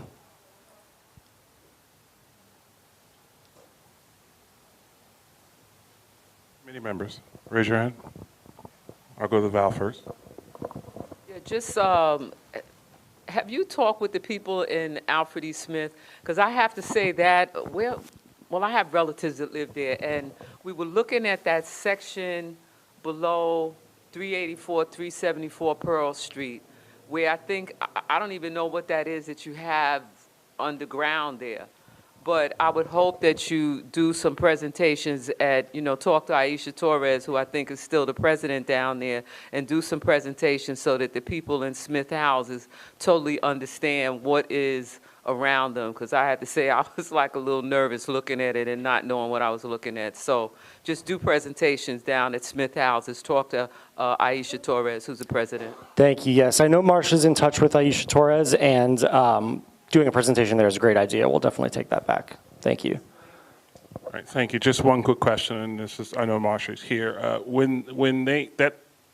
All of South Street's dug up, and it's been a challenge. When they put the plates back on, they need to make sure they're installed correctly. I did reach out to Marcia to get that fixed, but several residents had to file 301 complaints, which they were given a penalty for. But at night, when those plates shift, you cannot sleep because of the noise. But just emphasize to the contractors that they need to replace those plates and make sure that they're in place so that every time a car passes over, it doesn't wake up the entire building. Okay, thank you. We will definitely reiterate that. All right, thank you. Someone else have a question? Oh, yeah.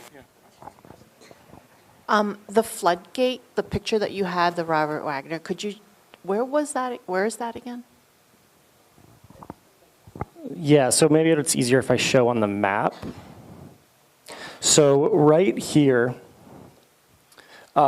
we have the flip-up gates kind of all along here. There's some stationary concrete flood walls throughout, but it will tie in here on Robert F. Wagner Senior Place with the concrete flood wall. So the flip-up gates will be here, and then I'm not sure if it's a roller gate or a swing gate, but it'll be another flood gate that comes across the South Street to connect it to that concrete flood wall. And so that photo, this is the back side, so the road is on the other side. And the pattern on the other side mirrors kind of the same pattern that we have in other areas of the resiliency project, so you might recognize it if you saw it from the outside. All right, thank you. If you want to proceed, are there any questions from folks? All right, you want to proceed to ESCR. Sure. Keep in mind it is now 8:05. If you have questions or comments after the presentation, we're going to ask you to keep it brief with a question because we want to get out of here at a decent time. Thanks. Thank you, Trevor. Okay, so moving on to East Side Coastal Resiliency. This is just an overview. I will try to move quickly. We do have a lot of ground to cover, so I apologize in advance. Just to give you an overview of ESCR, these are the main 3 project areas. Most of CB3 is down here in PA1, and then the little red lines that you see scattered throughout are the parallel conveyance project. This is an overview of our contracts. I'll focus on PA1 and parallel conveyance. In PA1, we successfully installed the Corlears Hook pedestrian bridge last month, and work is progressing well there. Elsewhere in the park, we're working on amphitheater seating, basketball and tennis court construction, as well as just our ongoing utility and flood wall work. Project Area 2, moving along. I have a quick photo of that, but in parallel conveyance, we have a lot of utility relocations throughout the project, including electric and some steam work. We have daytime road closures of Gouverneur Slip East, which I'll go into in a little bit more depth in a few slides, but lots of various utility work going on in PC as always. Quickly on PA2, Stuyvesant Cove Park is open to the public. It was closed this week for planting, so these are some of those plants going in. This is way up at Murphy Brothers. I'm sorry, I said Sty Cove, but this is Murphy Brothers Playground. All of that planting is done, so the playground will be reopening during the day soon. Okay, so into Project Area 1. Throughout the project, we have a lot of different work. In the areas south of the Williamsburg Bridge, paver installation along the Esplanade is underway, and it's coming along nicely. We've also got more amphitheater seating, and then trees came in as it came up earlier. And then just ongoing construction of the basketball court and barbecue area. The multi-use turf looks good. That's just above the Williamsburg Bridge right here. And then the southern tennis courts are also being installed. Further north, we have that's at Montgomery Street. We have more micropile installation for the flood wall and floodgate near Gouverneur Gardens. North of the Williamsburg Bridge, there's just ongoing retaining wall work at Howson Street. We have some wick drains going on in this red portion. And then up at number 8 near East 10th Street, we are preparing for micro-tunneling. One advisory for PA1, this is an overnight FDR Drive South service road closure. This is to facilitate some touch-ups of painting on the Delancey Street pedestrian bridge. This won't take place for that whole time frame. This is a highly weather-dependent work, so it'll take place during that window of time. And as always, we have noise and air quality monitors in place. So before we get into some of the construction photos and other progress, we want to give you an update on some of the upcoming construction activities in the park. So just an overview of our phasing strategy. We are on schedule to finish the project by the end of 2026. And in order to reach that goal, the continued transition into phase 2 is critical. The team continues to maintain at least 42% open space to the community, which is a commitment we have with the community. With the opening of ball fields 1 and 2, that open space increased to 49%. And as we make these phasing decisions, we've heard loud and clear from the community that there's a few top priorities. That includes maintaining access to the waterfront via the Esplanade, as well as maintaining access to Stuyvesant Cove Park to the north.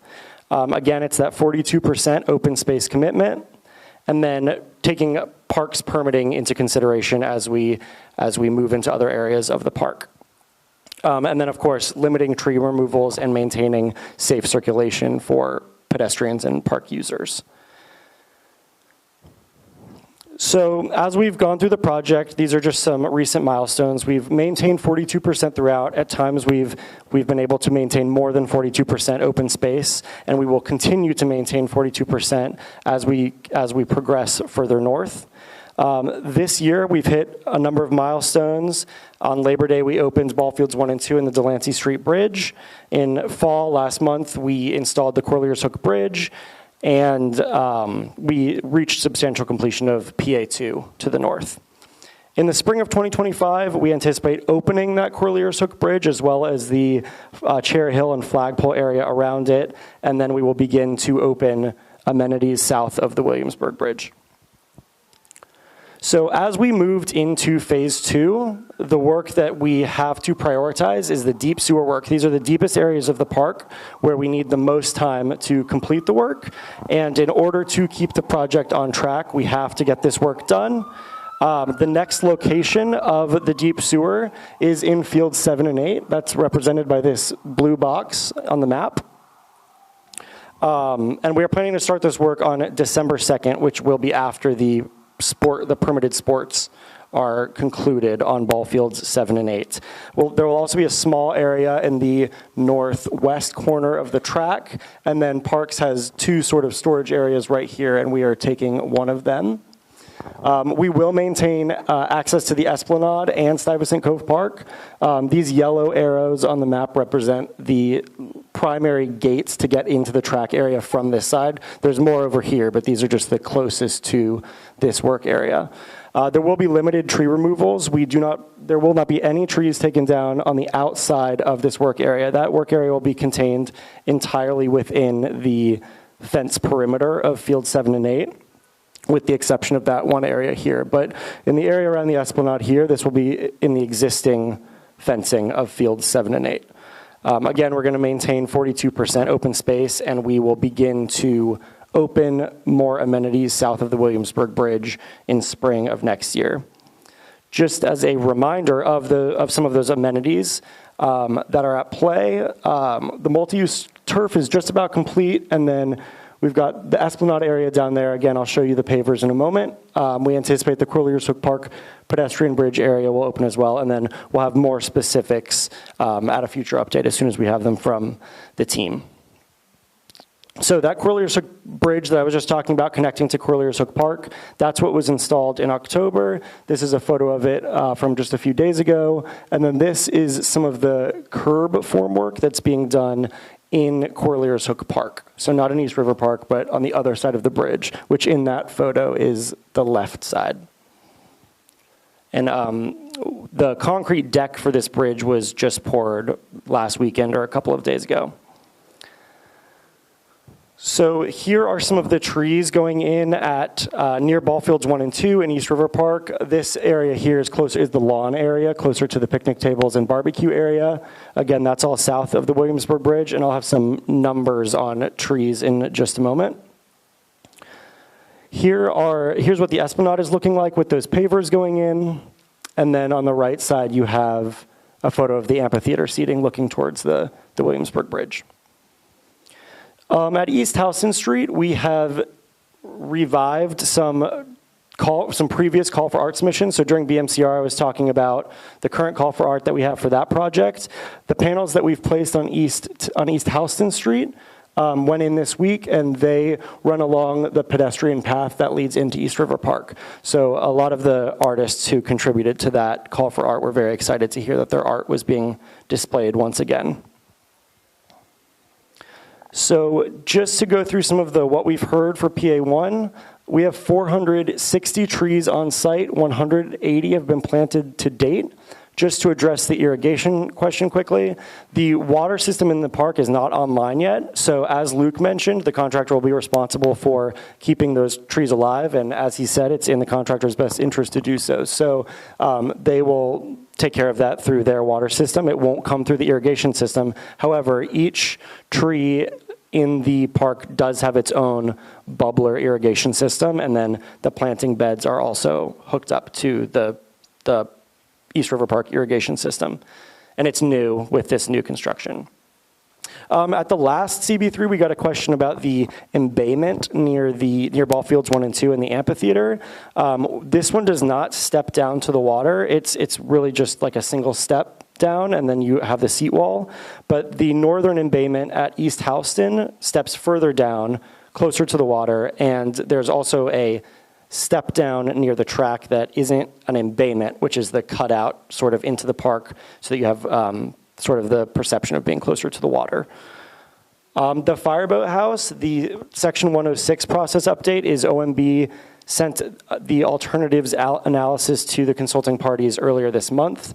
Those folks will have the chance to comment until December 3rd. So that's just a quick update there. Micro tunneling at East 10th Street. This is expected to begin in December. The pits on either side of the FDR are totally built and ready to go, where the equipment is coming in soon. It'll take a couple of weeks to prepare the equipment, and then the actual tunneling will take place in December. We got some feedback at East 10th Street that it was kind of unclear what our work was, so in an effort to address that, we've added some what's going on here informational signage, focusing on that micro-tunneling work that is about to begin, as well as the other sewer work that we have going on in that area. Okay, so moving on to parallel conveyance. This is the project that is increasing the capacity of our sewer system to better handle heavy rain events in particular. This is scattered all throughout the ESCR project, and there's utility relocation happening at basically every site. Further south, the contractor has moved into Gouverneur Slip East after operating in Water Street for several months. That street has reopened to traffic. And then, again, our other areas are largely utility relocation and test piles.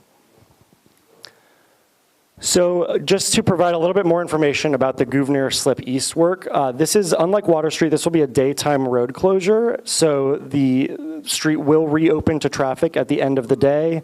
And those work hours are Monday to Friday, 7 a.m. to 4 p.m., and then Saturday, 8 a.m. to 4 p.m.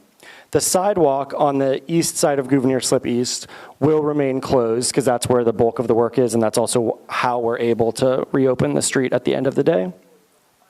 And this work will follow on Jackson Street, but as with Water Street and Gouverneur Slip, they will not close at the same time.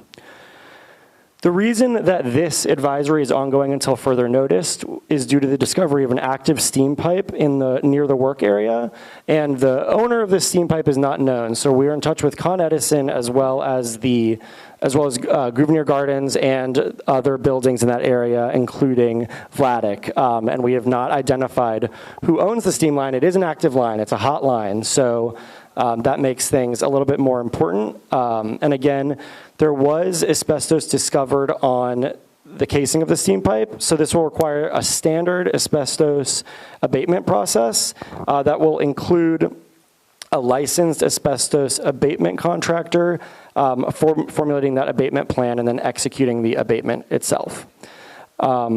The public safety is a priority, and our team is going to ensure that the abatement work will be done in accordance with all local, state, and federal guidelines, and we will safely contain and dispose of the material.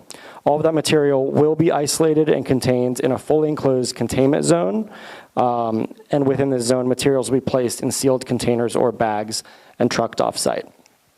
The public may see workers in Tyvek suits. These are individuals that are working very closely with the asbestos-containing materials, so personal protective equipment is required for them.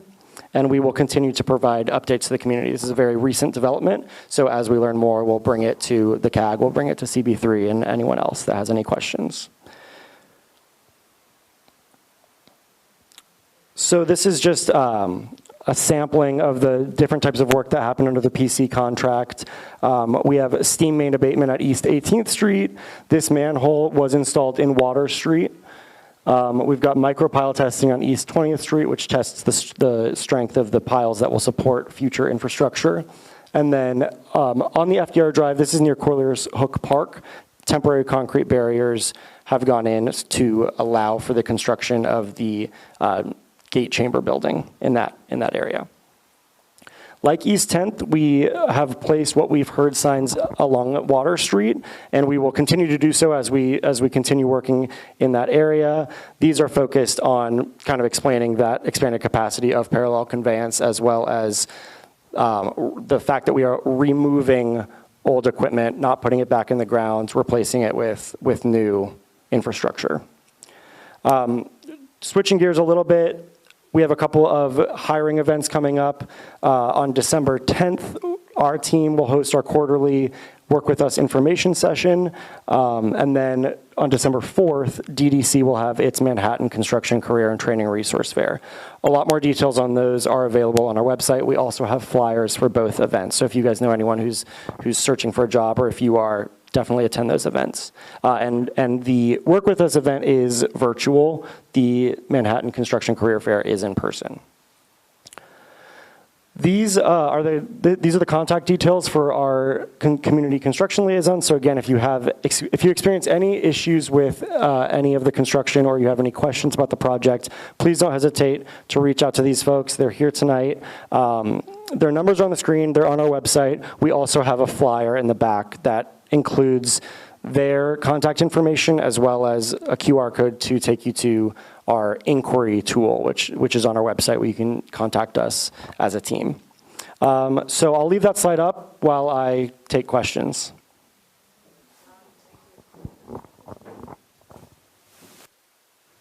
Thank you.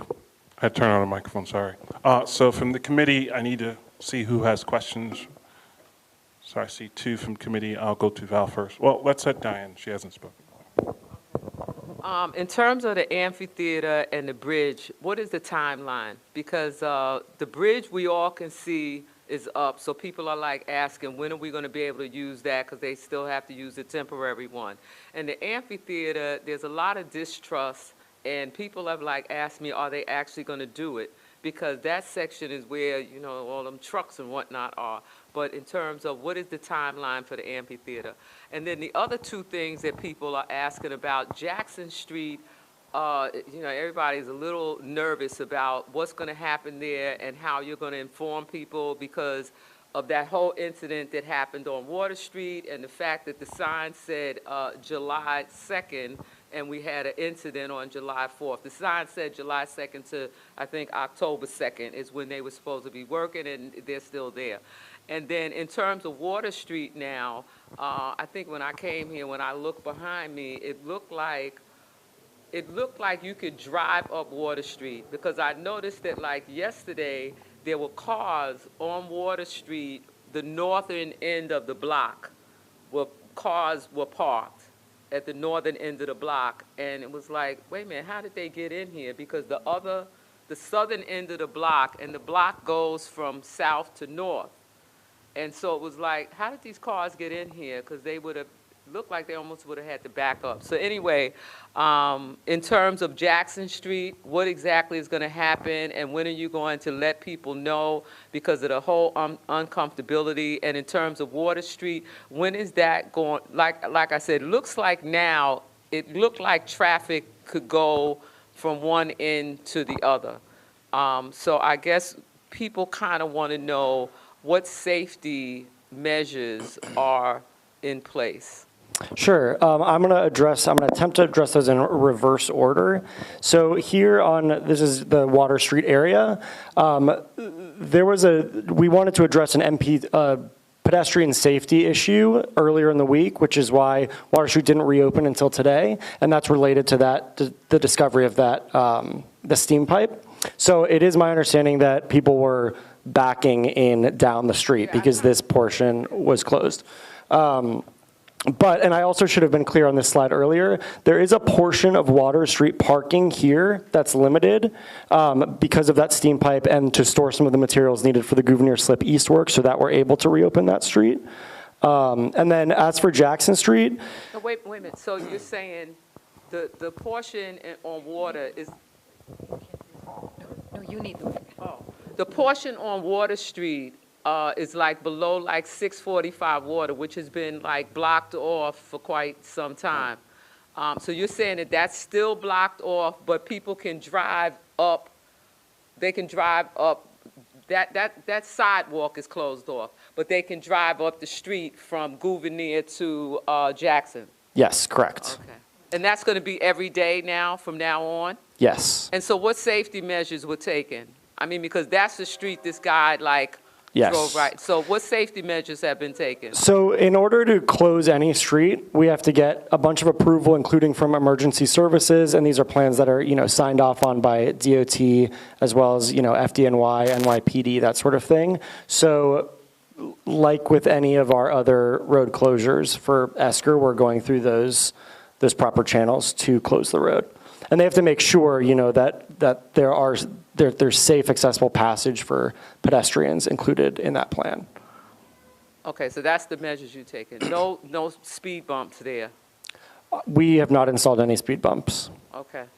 And then Jackson Street, the asbestos abatement process is rather lengthy, so it'll be some time before we move to Jackson. But we will happily present to Gouverneur Gardens, to Vladeck, and keep you informed of all of the work that's going on here before we move on to Jackson. And the work that will be done on Jackson is deep sewer work, so it'll be similar.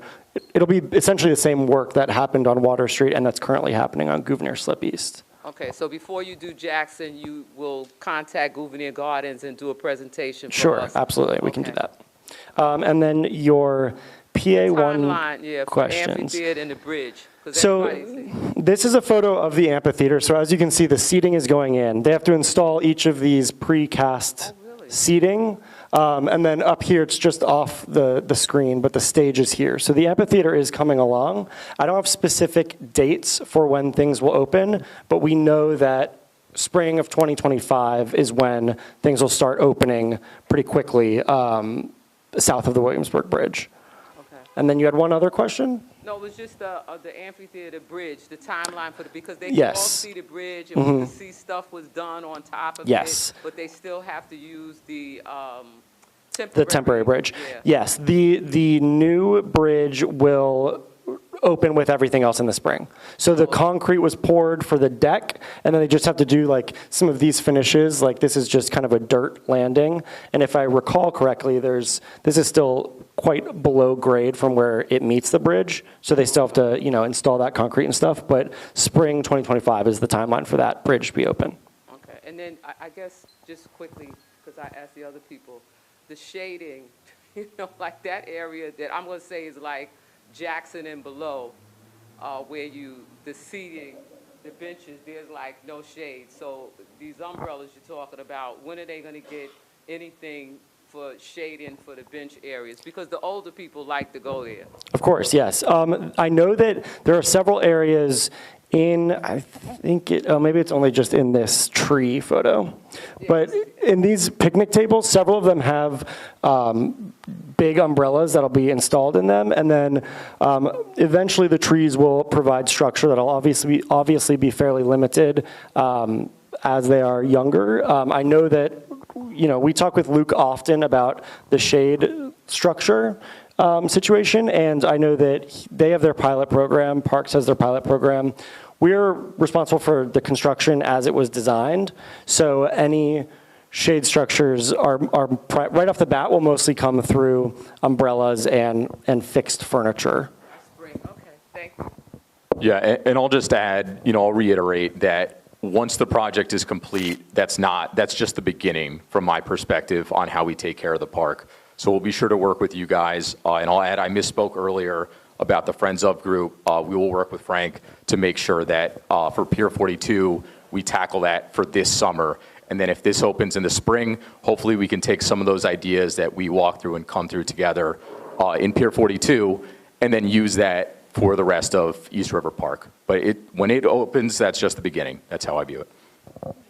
So I'm just going to follow up on Val's point about the amphitheater. I know there's a group that has reached out to several community members about having a concert. They would typically have concerts there every summer, and they don't know when this is going to open. So just keep us informed so I can tell this group to plan for an opening of this amphitheater with the concerts that they usually run every year. Okay, great. We will do that. Thank you. Thank you. Diane? No, he's got to answer this. Just take I have two. Thank you. So can you go back to the slide about the upcoming closure in East River Park? Okay, so you said that for Field 7 and 8, the closure will follow the contours of the existing fence, and there won't be any additional closures, like to the north and south of Fields 7 and 8 and along the Esplanade. Correct. Yes. Okay. There's nothing along the Esplanade. The area where it breaks away from the fencing will be here, and there's a path there that because we are going to be closing here, in order to maintain safety, we're going to close that path as well. Yeah, okay, so that's where I have my questions. So one question, and Luke, you might know the answer to this as well. The football team, the Lions, have their storage trailers back there. So is there a plan to, relocate those? Yeah, so it's the Lions, and then also the Lower East Side Ecology Center also has a shipping container. So we have flagged that that's an issue that we need to solve. So I need to verify, but I believe that the Lions were notified already from our permitting team who works with them more day to day. But the intention is definitely, we're not going to just throw their stuff away. We're going to make sure that that gets taken care of. Same thing with Lessig. Right. Okay, thank you. Yes, that was my next question, was their storage area. So it looks like, most of that area just south of Field 7 and 8 will remain open. I think, as you know, there are picnic tables in there. People do use them in the winter, especially now that we're having warmer winters. Is most of that area planned to remain open? You're talking about like the inlet area, sort of? Like right in here? Yes. Yes, that'll be open. Okay. And so I don't know, Ethan, I know you haven't been with us for every closure, but in the past, what's happened is that you all have presented to us a proposed closure, but when the contractor gets in there, they close more than is on your diagram. So what are your plans to, I know that sometimes parks will do a walkthrough with the contractor and understand exactly where the closures are. So are there plans to do that this time, and can we confirm that the contractor is good with this amount of closure and no more? I'll hand the mic to Luke in a moment, but we did a preliminary walkthrough with Luke to be on site and sort of see the area that we're talking about. I'm sure that we will arrange another walkthrough in the weeks ahead. I don't know if you... No, just, I work for parks because I love parks. So, we're not going to, Ethan's a great guy, but we're not going to enable them to close. I'm sorry if any of that happened previously, but what is on the diagram, what they are publicly saying is what they're going to close is what we're going to hold you guys to. Yeah, great. In the past, for example, there was a problem where the contractor closed off part of the Cordeliers Hook, access to the Cordeliers Hook dog run. There were closures on the Esplanade last winter that were more extensive than we were expecting. So, nothing major, not like, acres and acres of land, but, closures that are more extensive. And I think the Cordeliers Hook dog run thing had to be addressed because you couldn't get the dogs into the dog run. So we just try to keep an eye on things like that. And then finally, there is some, individual equipment. I know that there are like tackling things. I don't know what they're called. For the football team, I think some people there are soccer nets, there are some punching bags, for boxing practice that are all located in that back corner there of the track. Are there plans to, relocate that equipment as well if you're taking part of that space for this work? Yes, and my understanding, I'm not sure exactly where you're talking about, but they're in the red. Right. So go to your right. In there. Here? Yeah, in the red. In the red, right here? Yeah, in that corner there of the track. We'll certainly make sure that it's clear of equipment. I'm not sure. Nothing will be thrown away that is clearly used for the leagues. I think there is a long-term conversation as to where we store these, as we go and close more and more, but long communication to ensure that they have time to move it. And I think for the one specifically on the corner of the track that you're talking about, that will maintain on the track just offset from the closed area. Anything on 7 and 8, anything in the shipping containers, we have to think of a more long-term solution, but we are tracking that's a problem. Okay, and then finally, sorry. I was just going to say, just to be clear on the track also, it will not touch any track material. It's in the grassy area. I'm sure that's where you're talking about, but just to make that clear. Yeah, I am, and people are, sometimes using the grassy area for workouts, for boxing practice, for things like that. There's also an extension of the track that goes up toward that grassy area for sprinters, right, and that kind of thing. So just understanding, what's going to happen to those spaces would be really helpful. I know you'll be presenting to the Community Advisory Group next week, so if you could bring some more detail about that as you know it, that would be really helpful. Great. And then one more question about 10th Street. On the other side from the park, at Reese Houses, I don't think you have a picture of it. everything's pretty torn up. Okay. Do you have a timeline for when that will start to improve? Could you say specifically where you're talking about again? So you cross the 10th Street Bridge, you come down off the 10th Street Bridge onto 10th Street, you're in Reese houses, the circle is there, and there's a tremendous amount of like sewer work going on in that space. Everything's very torn up. Is there a timeline for when that sewer work will be resolved? The sewer work is set to be complete, I believe I heard today, March of next year. However, I will say that shortly thereafter, they will begin preparing the foundation for the new East 10th Street Bridge. So construction will be ongoing there, but the sewer work is expected to wrap in March. Okay, thank you. Okay, thank you.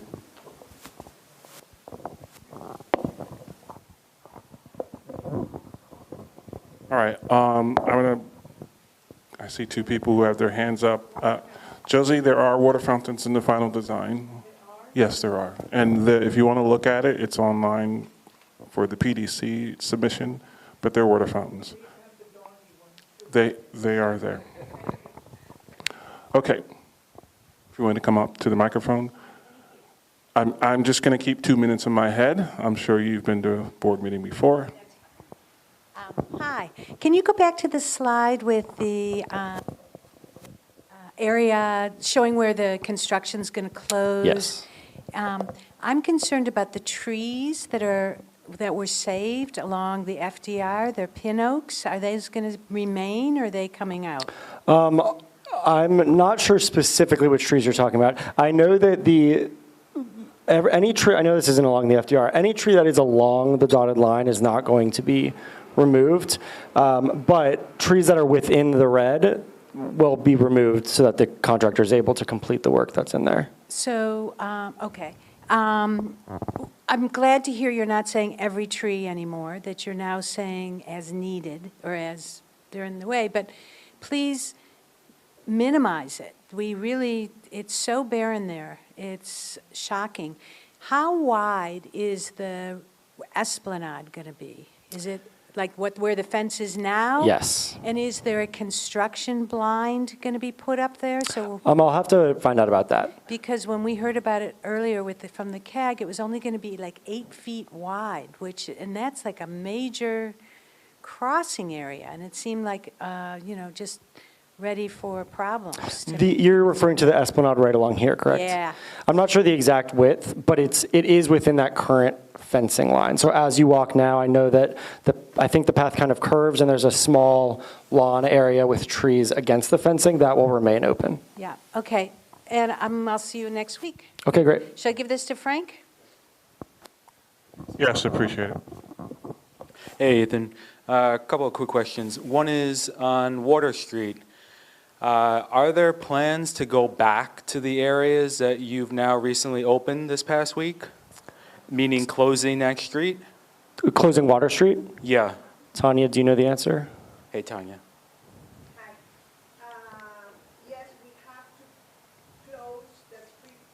Tanya, we can't hear you either, so if you... Here, I got it. No, Frank, I got another microphone, so...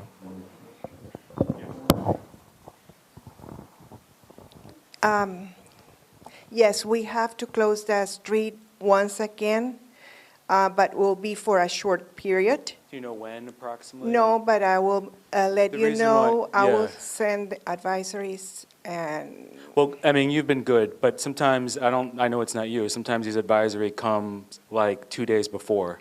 Sometimes they don't really come with enough sufficient advance notice. And the reason why I'm asking is because, as you know, we have a major capital improvement project at Gouverneur Gardens, and our residents, myself included, in that building are dying to get the scaffolding off. So we're trying to schedule that with our contractors for many months now, and not you, but it keeps protracting. And if we schedule this, we can have like a Friday, by the way, next Monday, the streets are being closed when we are scheduling a contractor who's scheduling a team who's going to charge us double because then the streets are closed and they can no longer take the scaffolding down. yeah, well, I coordinate, if I recall, with your contractor, Yeah. or with Sam? Sam and we're all in the same emails, yeah. Yes, and I told him that I can help you with our contractor. If you need to bring that down, I can coordinate it. Okay, that's and- perfect. Then we'll do that. Yes, Thank you. Any moment, you just know that No, you we just know how come. to, yeah, there was just more of a question of anticipation. Yeah, I will help you with that. Okay, thank you. The other point is that there already was a pre-existing speed bump on Water Street. So are you saying that you're not going to replace that back in, and is that road going to be eventually paved anew again? The road will be paved anew. I'm not sure about the speed bump, if that's in the plan. Do you know? Or we can report back. Okay. Yeah, we'll check I can back. send pictures. Yeah. Okay, so it did exist. Yes. And the idea that, especially after we see a speed raceway, when the fences are all shut down because of this project, so drunk drivers can go right through as a runway. Okay, yeah, send us the photos and we'll definitely get an answer for you. All right, and then my other question is, can you relay back the asbestos, the ACM on the pipes, where exactly? Yeah, I'm not sure of the specific location. Are you asking where the asbestos is on the pipe? Well, where are the pipes that have the asbestos wrapping? It's within Water Street? It's like, at that intersection where the sidewalk is, correct, Tanya? Okay.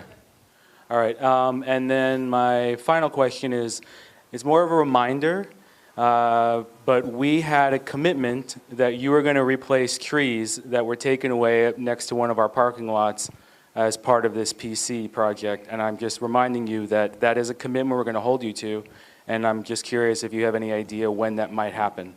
I'm not, do you have the time? Which is? So when the full restoration happens of Water Street, which will be, we don't have an exact timeline for when we need to reclose it, but it will be after the reclosure and then the full restoration of Water Street. Okay. So as soon as we have a timeline, I will get That's that to you. okay, I get it. I'm just, it's more of a reiteration because I'll come Yes. back and All right. say that again. Please Thank do. you. So, No, I know. yeah, if we could have the microphone back. I think Val has one last comment, and then we're going to close this topic. Yeah, I'm with a group, the Lower East Side Power Partnership, and we sent a letter to, I'm almost positive it was DOT, Parks, and maybe, I can't think of the other group. But anyway, one of the things we said on there was about speed bumps and some safety. That's why I was asking the question. But I'm just saying it to say that Idaris we sent it to Idaris, I'm sure that's his name, of DOT. But Okay. anyway, try to work together to do some safety there, because I think like Frank was saying, looking back there and seeing a fence and nothing to stop somebody from speeding, you know. And I'm familiar with that letter, so I'll take it back and make sure that it gets back to the top of people's inboxes. All right, thank you. For committee members, this is we're doing this every 2 months. I'm going to remind everyone we'll see them back here in January, but there is a CAG meeting next week, right? Mm-hmm. And they meet every month. A little more in-depth discussion and a little more detail, just to remind folks who want to spend more hours discussing this topic if they want to sit on the meeting. But And we are always accessible. Always accessible. Via email. All right, thank you. I think that's it, and thank you for the presentation. Thank you. Committee members, we're going to do a roll call out for attendance purposes and to adjourn the meeting.